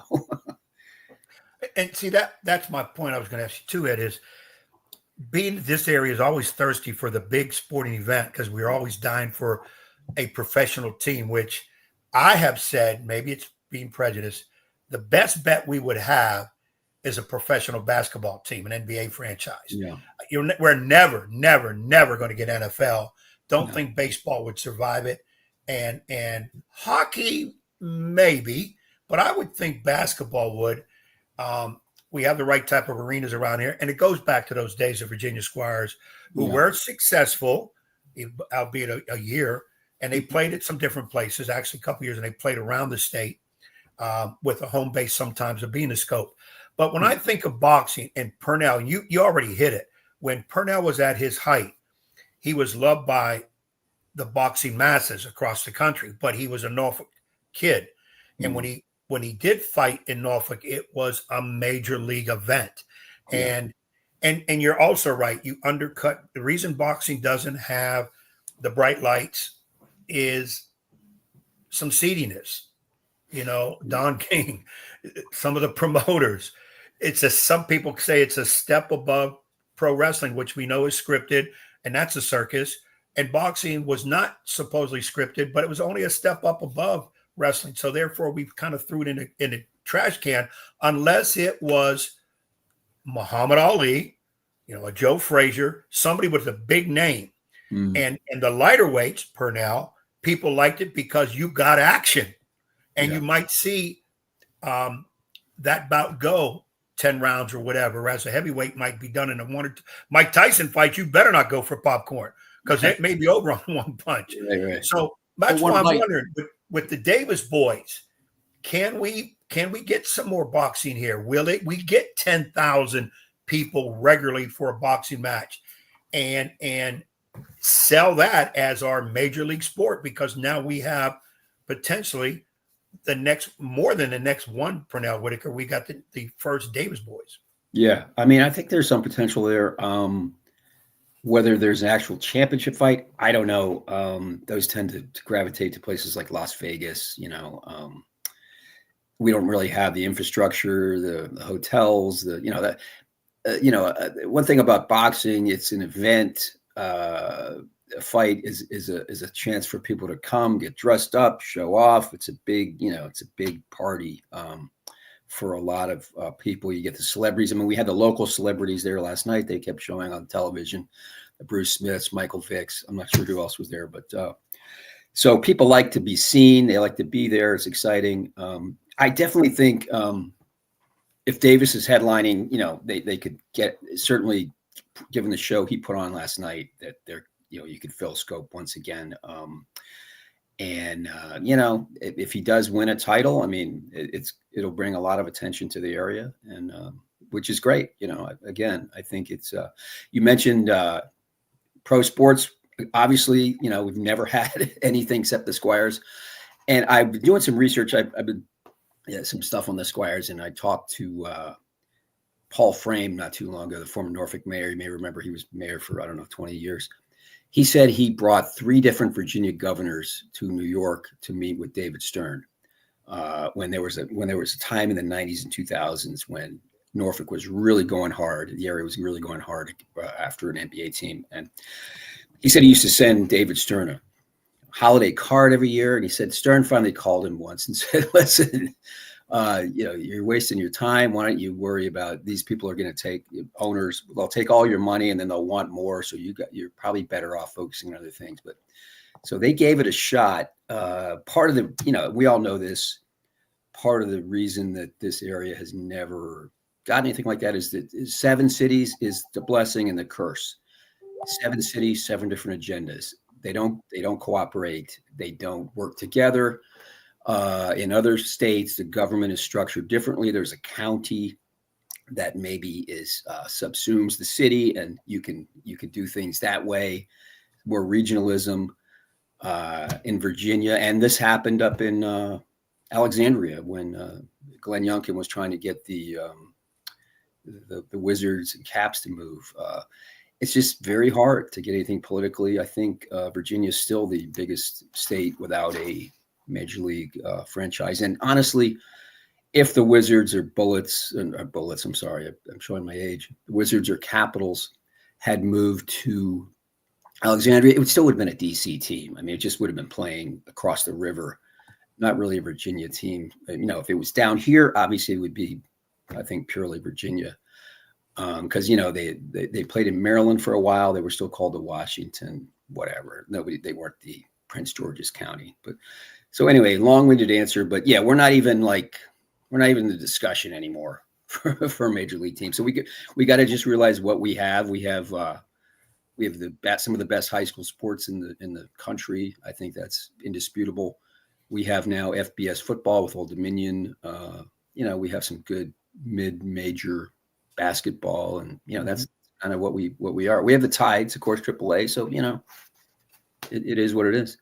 Yeah, we have more than sometimes you would think we might not have. So yeah, go ahead, Coach. No, I'm sorry, Matt. I didn't mean to cut across, but I was going to mention that earlier, and I'm glad you did it. The big problem is 7 cities, 7 agendas.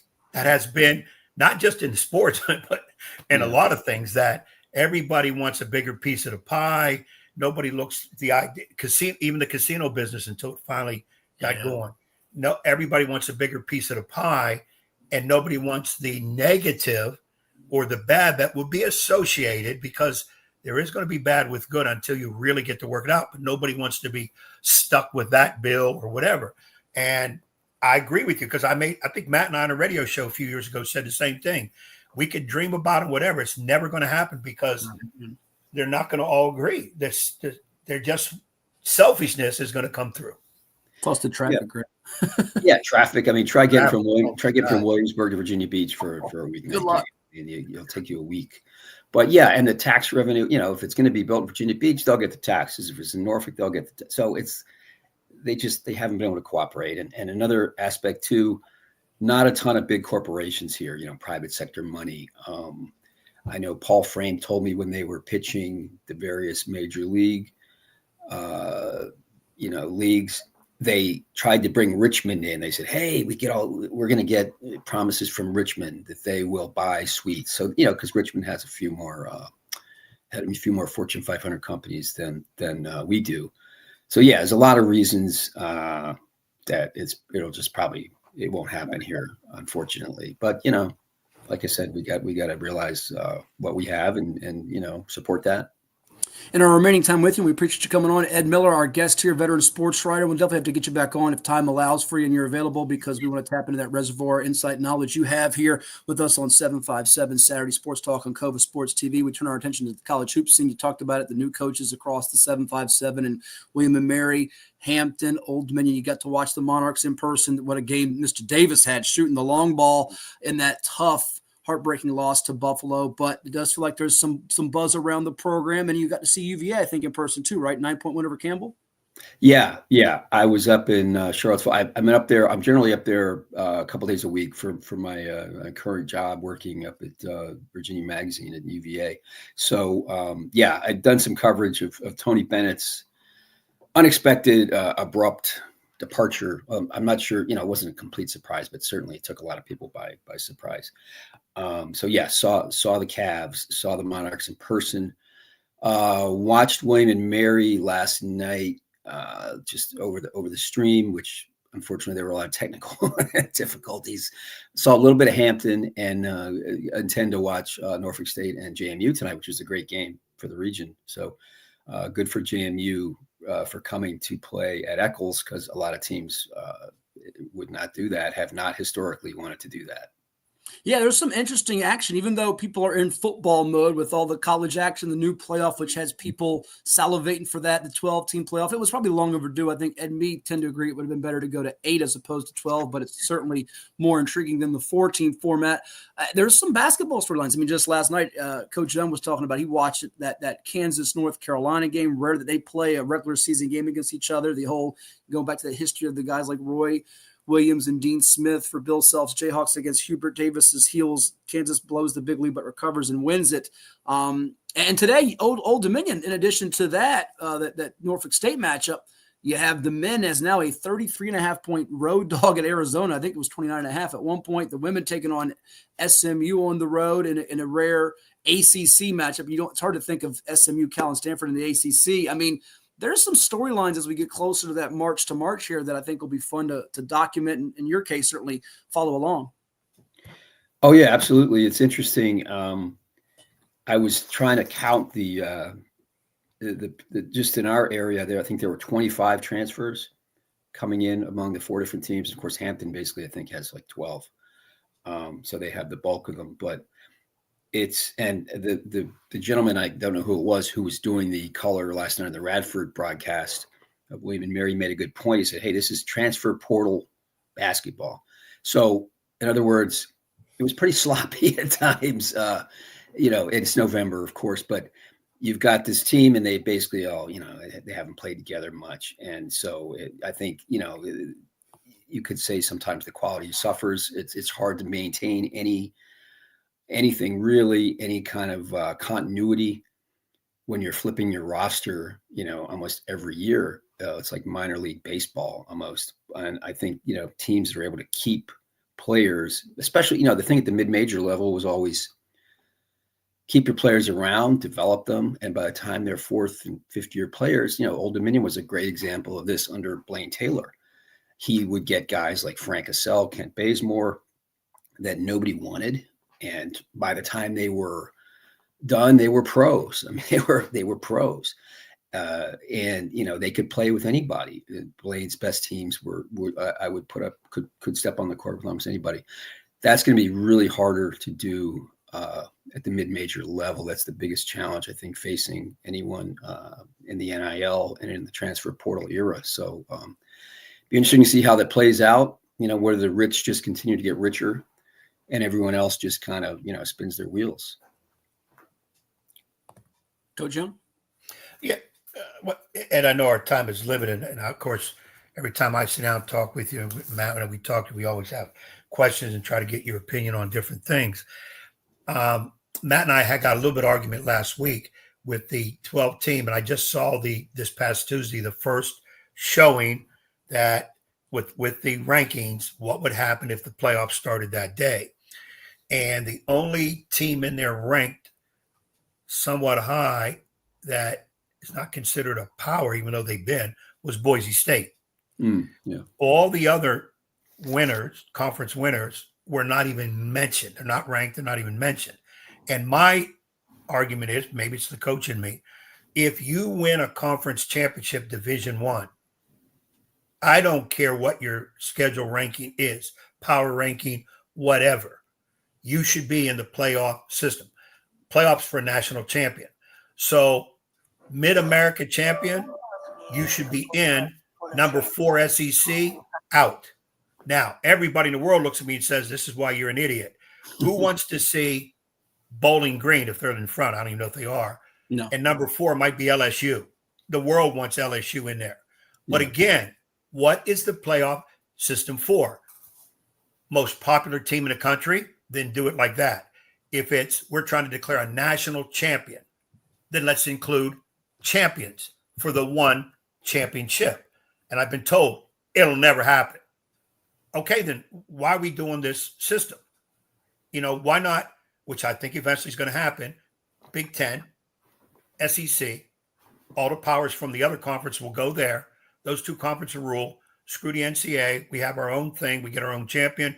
We'll take the top 10 in each of those conferences. There's the 20 teams, and we go for championship. That's my opinion on the college football playoff. Now, you're much more expert than I am. You've seen it. You're calmer than me. You think things out me. How do you look at it? I mean, I tend to agree with a lot of what you're saying. I mean, I think that it seems to be heading that way towards a, super league, if you will, of maybe 40 teams, 40 some, and they're going to, what do they need the NCAA for? I mean, it's, I think eventually they'll try to break away and form their own association. And, and obviously, they can go to the TV networks and get a lot of money. So, yeah, I mean, I think in a perfect world, like you said, give every conference a champion an auto bid and then fill in with some at-larges. And there you go. I mean, the thing that makes the NCAA basketball tournament so interesting is, the upsets that occur in the early rounds. I mean, that's what people love. I mean, unless you're a fan of the team that gets upset. And ironically, as the tournament goes on, sometimes there's less interest in the NCAA than there is in the first weekend. I think upsets are a little harder to pull off in football. I mean, it's just, there's such a difference in depth and sometimes talent. So, but yeah, I mean, I think that, maybe 5 years from now, this thing's going to be even more, balkanized. It'll be the haves and the have-nots. And, we have FCS, we have Group of Five, and then we have Power Four, I guess it is now, because the Pac-12 is really no longer around. So I think consolidation is where it's heading, and it is, it is certain, and certainly it's about picking a national champion, but it's also a product. I mean, it's a product they're trying to sell to TV networks, and I think that's driving a lot of the decision making, which is not really breaking news. Yeah, for sure. Well, enjoy the pigskin action, my friend, and also the college hoopage with JMU invading Eccles Hall. Duke's a slight 3.5-point favorite on the road against Robert Jones's team. Old Dominion out west against Arizona, and I'm sure we'll be touching base with you and running into you in the gym here soon because Ed's got a lot of time. Coach Young's got a lot of time on his hands now. He's not coaching, so he'll be picking your brain and talking some hoops with you, probably catching a courtside seat to some of these games as well. Yeah, we're always great to run into you guys. Like you said, whether it's the PIT or wherever, or the Squires, whatever. And appreciate you having me on. Absolutely. Our pleasure. Thank you, Ed. Have a great weekend. You too. Thanks. Thanks, Ed. Our guest here on 757 Saturday Sports Talk on CoVA Sports TV. We'll come back, put a ribbon on the show with the playoff projections for the high school scene, and then our NFL picks for week number 10 in the league where they play for pay. It is 757 Saturday Sports Talk. Hit that like button, hit that share button, and most importantly, the subscribe button. It's free to subscribe on YouTube, and we're all over the web. We'll come back with more right here on the program. But now, let's get a word from one of the sponsors, Town Bank. As a banker at Town Bank, we believe that people bank with people, not with banks. You're looking for an actual personal relationship, and that's what you get at our bank. You get that person that gets to know you, gets to know your business, is there for you. I think that is what motivates us, what drives us, and the idea that we are trying to serve others and enrich lives, I think is very true.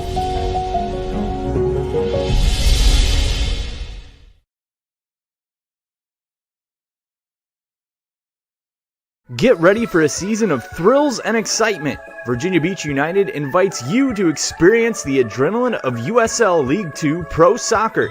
Tickets are only $10 for adults, $7 for kids, and children 5 and under are free. It's the perfect family outing filled with fun and entertainment. Secure your seats now for a season of unforgettable soccer moments with Virginia Beach United. Don't miss out.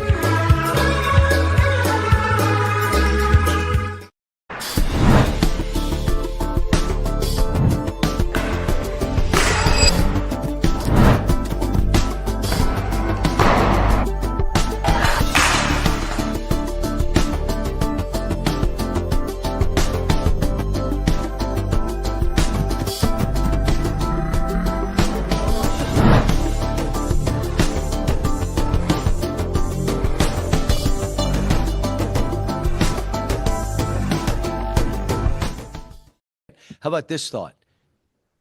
Make a three. Takes me out every time I make a mistake. No, I don't. CBS is covering the game. Threes. But What? Because the guy wants, I'm going to start this. Give it to Jimmy. He has to come back. No, he doesn't. I have not watched that game. It's too late. I was in bed. What? Why would you do that? And as you get older, it really. So they called a timeout. Ooh. So you have no questions? Now that I just waiting for you to stop talking. What? Go block that ball. How about that statement? This is 757 Saturday Sports Talk with Matt Hatfield and Coach Ed Young. I really think Ed Young and John Calipari are cut from the same cloth. Are you guys cloth brothers? I see John, I laugh. And I remember him early in his career. We roomed at 5-star camp 2 summers. He was at UMass. That was when he first started getting really known. Marcus Camby and all those guys that he had there. And John is a character. He's a real guy. A lot of people don't like him. They think he's a crook, shyster, whatever you want to call it. And I'm not going to call him that, but I don't agree with a lot of things he has done. But John is a character. Now, that snippet that you showed there, I think was cut up a lot. So to me, it was hard to follow. It kind of reminded me of a different character, Bobby Knight's interviews, that when he would go off about something, nobody said a word. Yeah. And he did one about Game Face, which is legendary. Look it up. And then, of course, he did one that was not cool when he had the whip out. Oh, yeah, that was not cool. About whipping the players or whatever to get them to do what they're supposed to do. But, John, now, did they lose a game or something, or a kid is complaining already? No, we're just cutting, he's very outspoken as you are. So there's a lot of, like I said, you're cut from the same cloth, you and Mr. Calipari. Mr. Calipari. I had his money. Wish I had his money, though. We know you wish you did. Let's get to the Peninsula. I wish I had your money. No, you don't.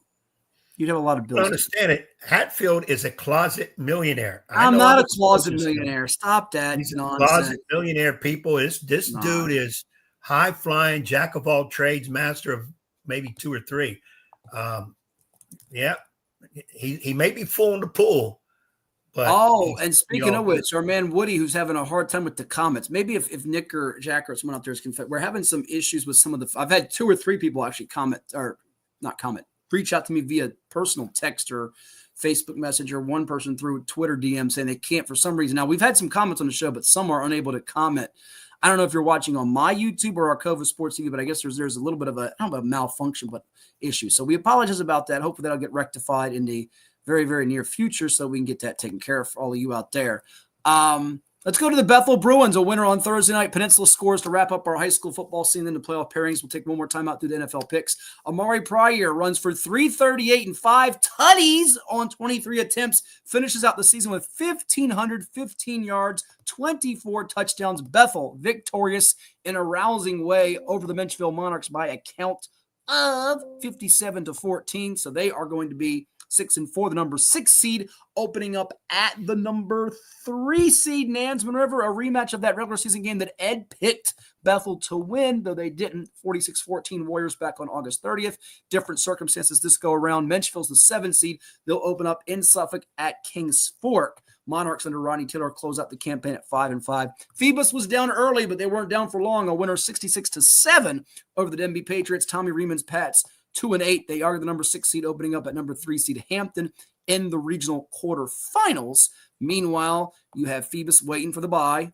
They will play on the winner of Churchland Warhill in that second round matchup. You also had in the Peninsula District from this week. Well, that was it, just 2 games because everybody else was off. So your thoughts, and I'm going to do probably my Player of the Year picks on next week's On the Hash with Hatfield. We did that preseason, you remember. Player of the Year, Coach of the Year. We did our top 4 selections. Right now, Phoebus Warwick, which I talked about at length with interviews from last Saturday's thrilling comeback win over Warwick, including Romir Smith, as well as quarterback Maricus Banks and our reigning Il Giardino Coach of the Week in Jeremy Blunt. They have a lot of player of the year level players, but to me, Ed, the offensive player of the year and the PD, you'd be hard pressed to find someone with better stats than the young man I just referenced in Amari Pryor. Yeah, of course, you know better than me. You're a little bit closer to the situation. I would have to see the numbers. You know, it's unfortunate the guys that are really good on those teams that are under 500 won't get as much love for in that situation. But 6-4, you run for 15, and 24 TDs. That's to me POY material. Yeah, that's big, and they weren't a much improved team, so he would definitely have to get hard looks at that.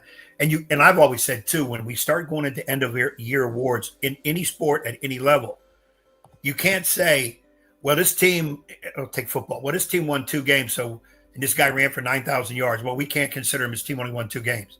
Okay, we're talking about individual award, not team award. That kid did that. He needs to be considered, period. You can't blame one guy. I mean, he did a heck of a job based on the team's record in any sport. So and a lot of people to not sit in a room and hash it out for a long period of time, they'll simply say, okay, who's the best player on the best team? MVP, let's go next. And I'm like, wait a minute. That's not how you do it. But for some, it's the easiest way to do it. Your microphone is starting to go in and out. I'm not sure what you got going on there, but I got to probably change the batteries. Oh, whatever you just did just sounded a lot better. So whatever you just did, do that. I got to change. No, probably you're good. You're good. Does the computer have batteries? I probably got to put more batteries in the computer. No. Whatever you just did is a lot better. So just don't do what you were doing a second ago. You're good. You're in good shape now. Let's get to some of the playoff projections. You cool with that? Yeah, this is going to be who's playing who. This is what I've been waiting for all morning. The whole show. We got to teach and let you go. So from the RVA Sports Network, here it is for Class 6 Region A. It'll be official on Sunday by the Virginia High School League. The Grassfield Grizzlies, the 8 seed at 2-8 at 10-0 Oscar Smith. Rematch of a regular season game. Oscar Smith won easily. Highland Springs 7-3 after beating Hanover. There are 3 losses to Phoebus, Maury, and Verona. Will host Lansdowne. Robert Jackson's Eagles leap in by virtue of the win over Kellum. Western Branch the 6 at Glen Allen the 3. Malik Sexton, who we had on the hash with Hatfield earlier this year, 9-1, a big win over Thomas Dale. Only loss was to Verona. They'll host Western Branch, and then you also have Thomas Dale the 5 at Manchester the 4.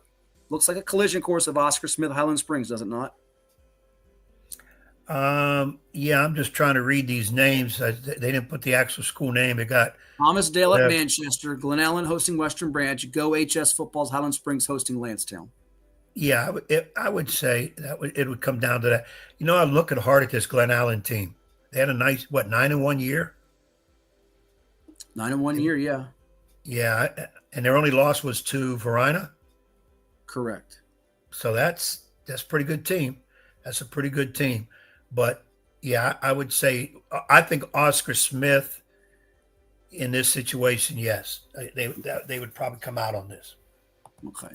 Let's go to the next region that we can share with all of you, Region 5A, as we punch it up here quickly. What do you see there on your screen, Edward? There's the records. That's much more to your liking, I know, and your satisfaction. Satisfaction. Yes. Now this one you did well. This one you will get a paycheck. The last one we got to take money out. Well, don't do that. RVA just tags the little accounts. That's what they do. Tell RVA to get their stuff together. Complain too much. Just give us your thoughts on it. Stop bickering and whining and moaning and groaning. Jeez, hey, we have one of the top podcast shows in the state. RVA don't like it because they're trying to get their No. He's good, man. Don't be critical and knocking him. He did a good job cranking the ratings. Gloves back on because RVA. I'm not afraid of you, RVA. Oh, after I just spent some Hatfield. You're all talk and no walk. You're more bark than bite. What do you see there? Is it Green Run and a breeze, or do the Cox Falcons under Tyler Noe have something to say? By the way, they lost to Deep Creek in the COVID year. Salem handled Bayside regular season. Will that happen again? They're scoring a lot of points right now behind Jason Scooter Williams, Willie Moore, and Kassir Patterson. And Indian River's the reigning region champ.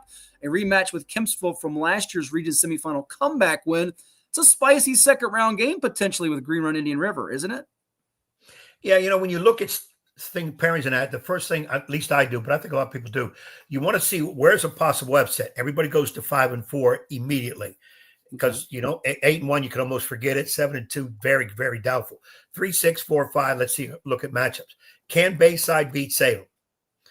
Bayside has been playing well lately, but Salem's been putting basketball scores up last couple games. Maybe they're hitting their stride. Okay, Indian River. I don't think Kempsville can knock off Indian River this time. I really don't.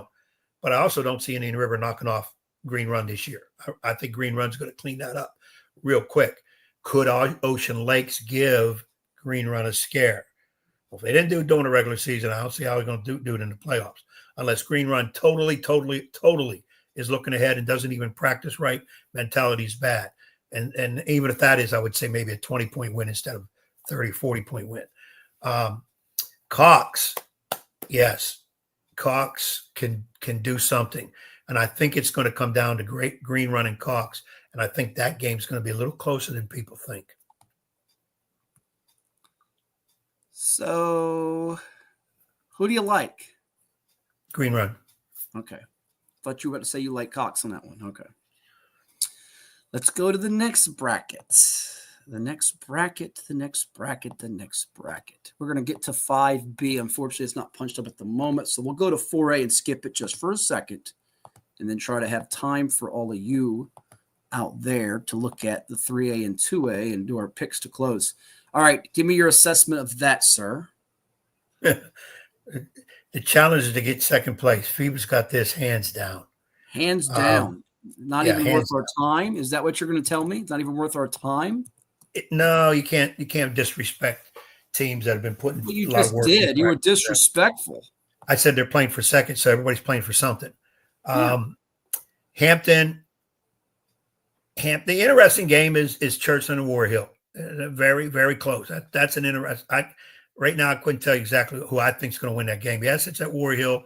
You always try to give an edge in things that are close to the home team. I don't think Denby has enough weapons to knock down Hampton. So let's say Hampton, and I really can't pick Churchland and War Hill. I'll throw that to you. But it looks like it's going to be Phoebus. The interesting game, trying to look ahead. I know coaches won't like me saying this. Smithfield, Hampton.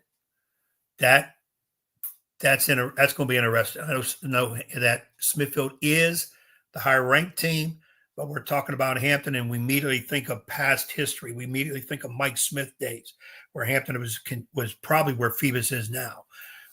So who will be that team to take on Phoebus? Smithfield, Hampton, but Phoebus will be number one, and Phoebus will prevail out of that whole bunch anyways.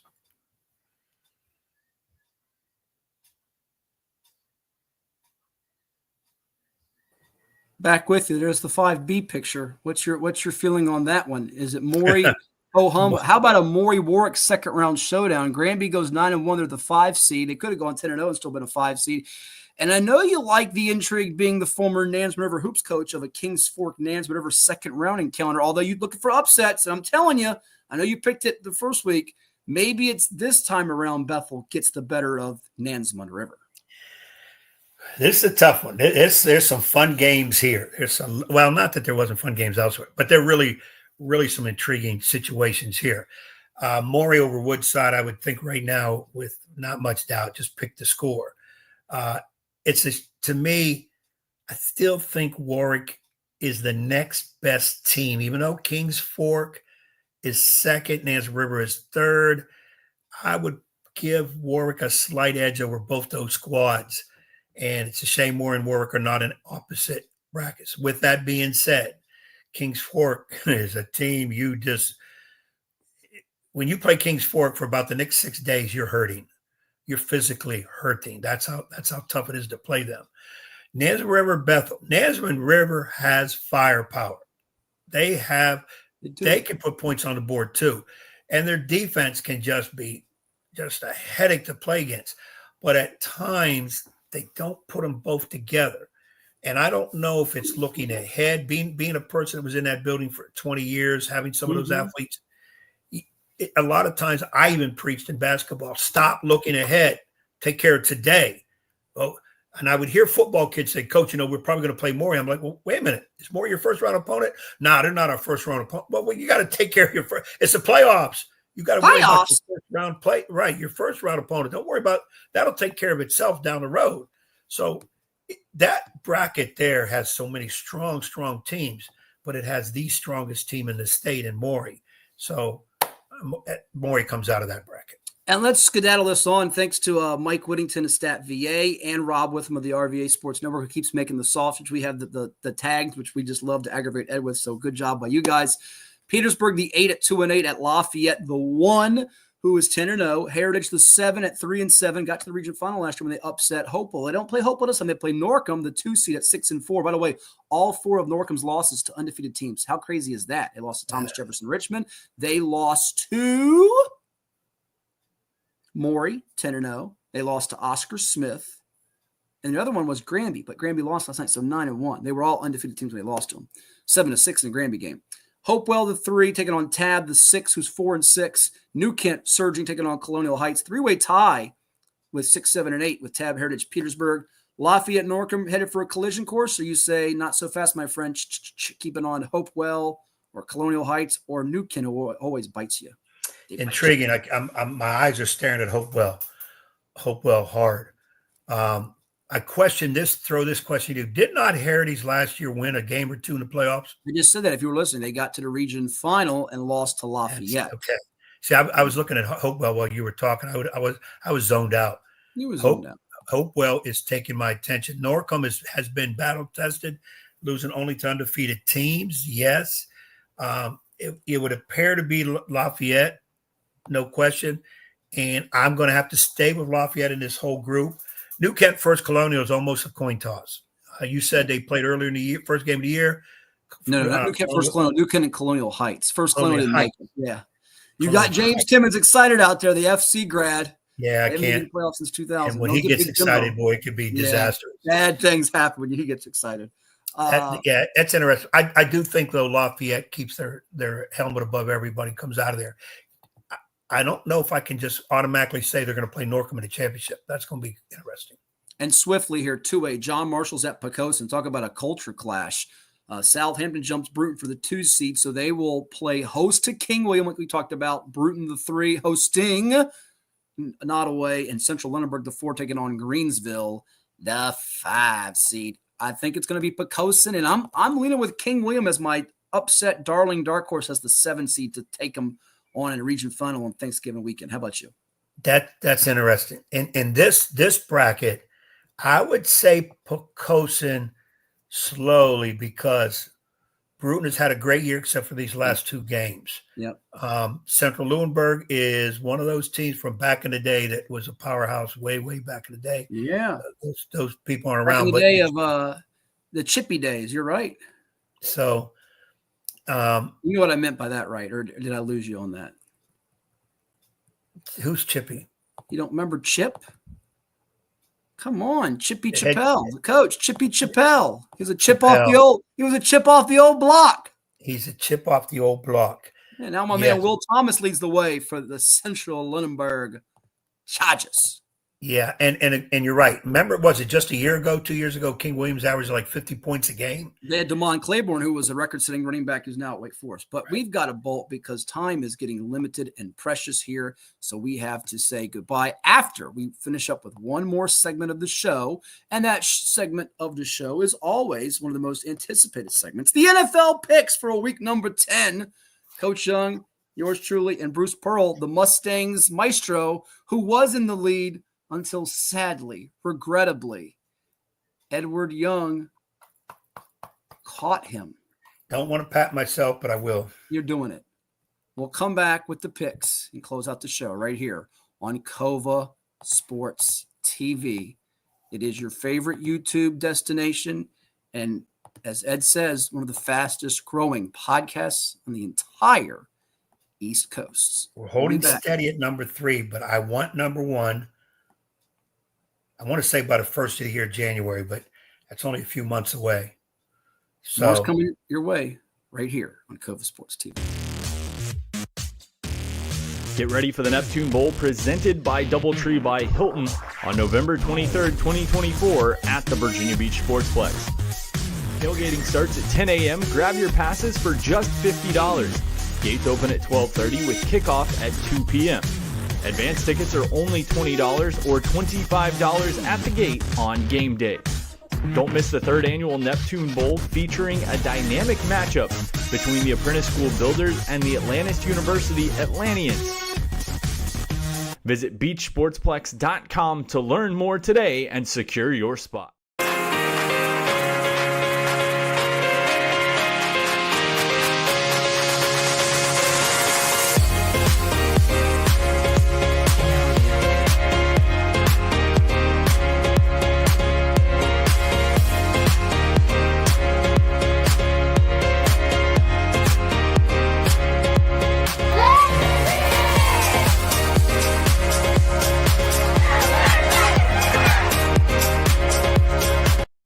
Well, it's everybody's favorite time of year again. Time to prepare to make your annual donation to that infernal revenue service. And if you're like me, you need help. Help to keep that donation as small as possible.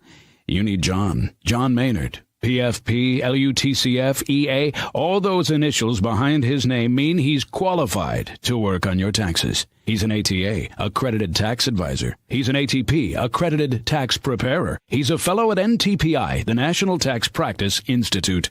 And if all that weren't enough, he's also been voted the best of Norfolk and the best of Virginia Beach awards. John Maynard has been professionally trained in tax preparation and representation. He brings to the table over 30 years' experience in federal and state returns. He delivers personalized, one-on-one service, and he's a certified electronic filer. The IRS likes electronic filers. So get off your W-2 and call John Maynard at John's Tax Service, 455-6763. So how did the picture end up in prison? Very simple. It was framed.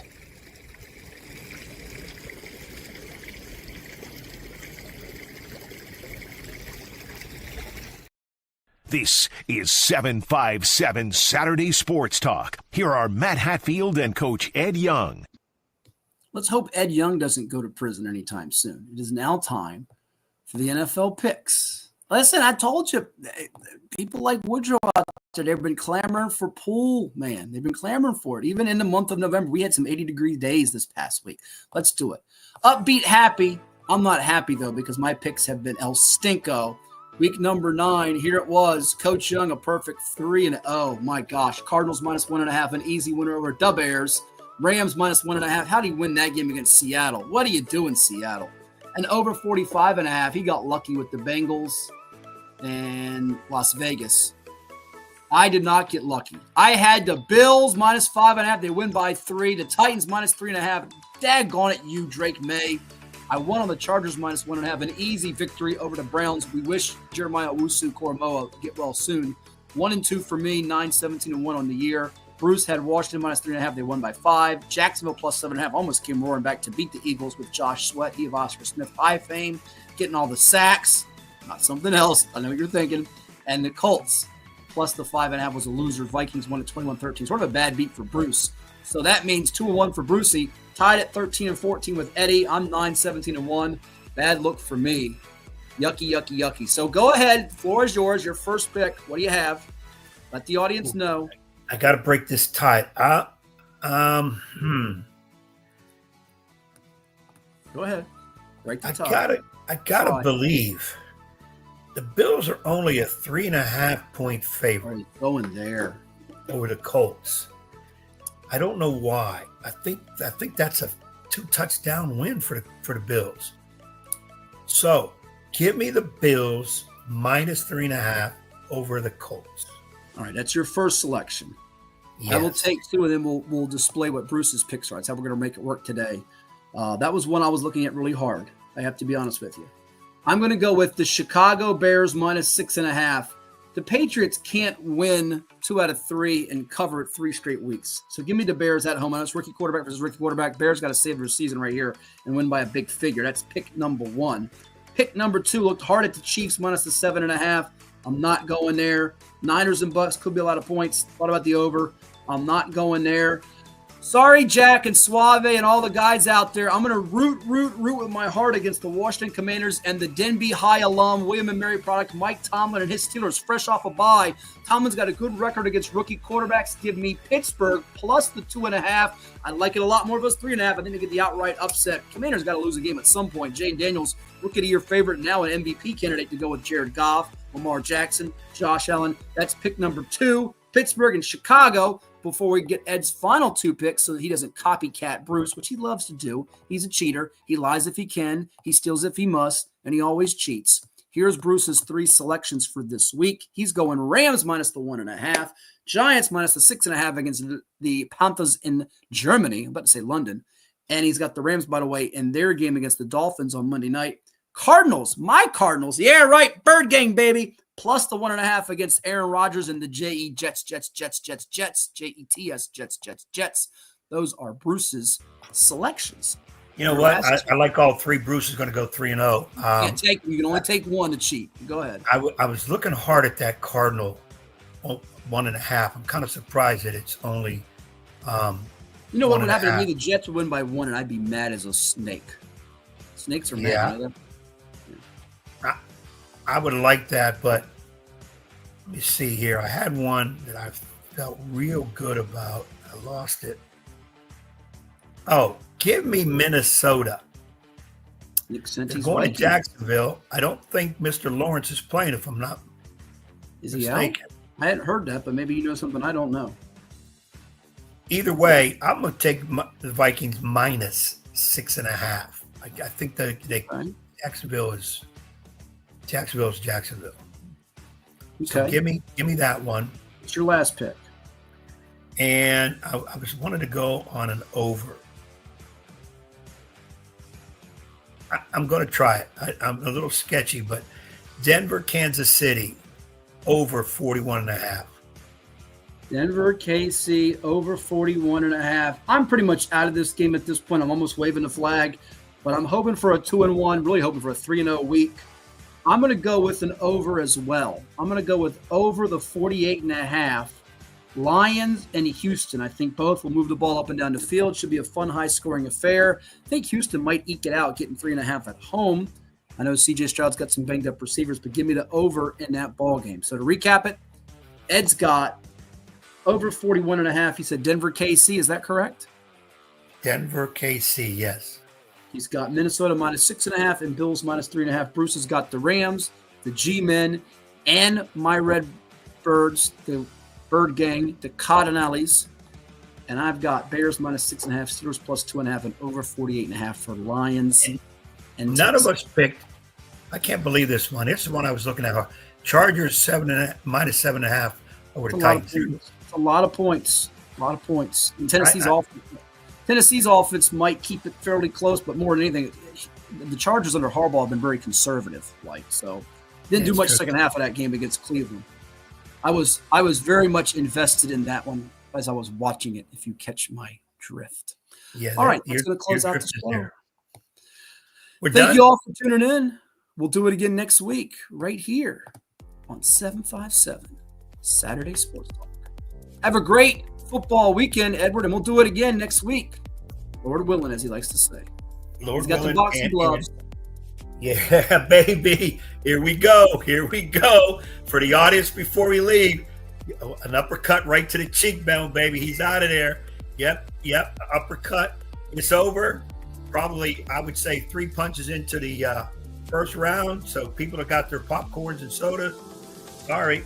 People with admissions, sorry.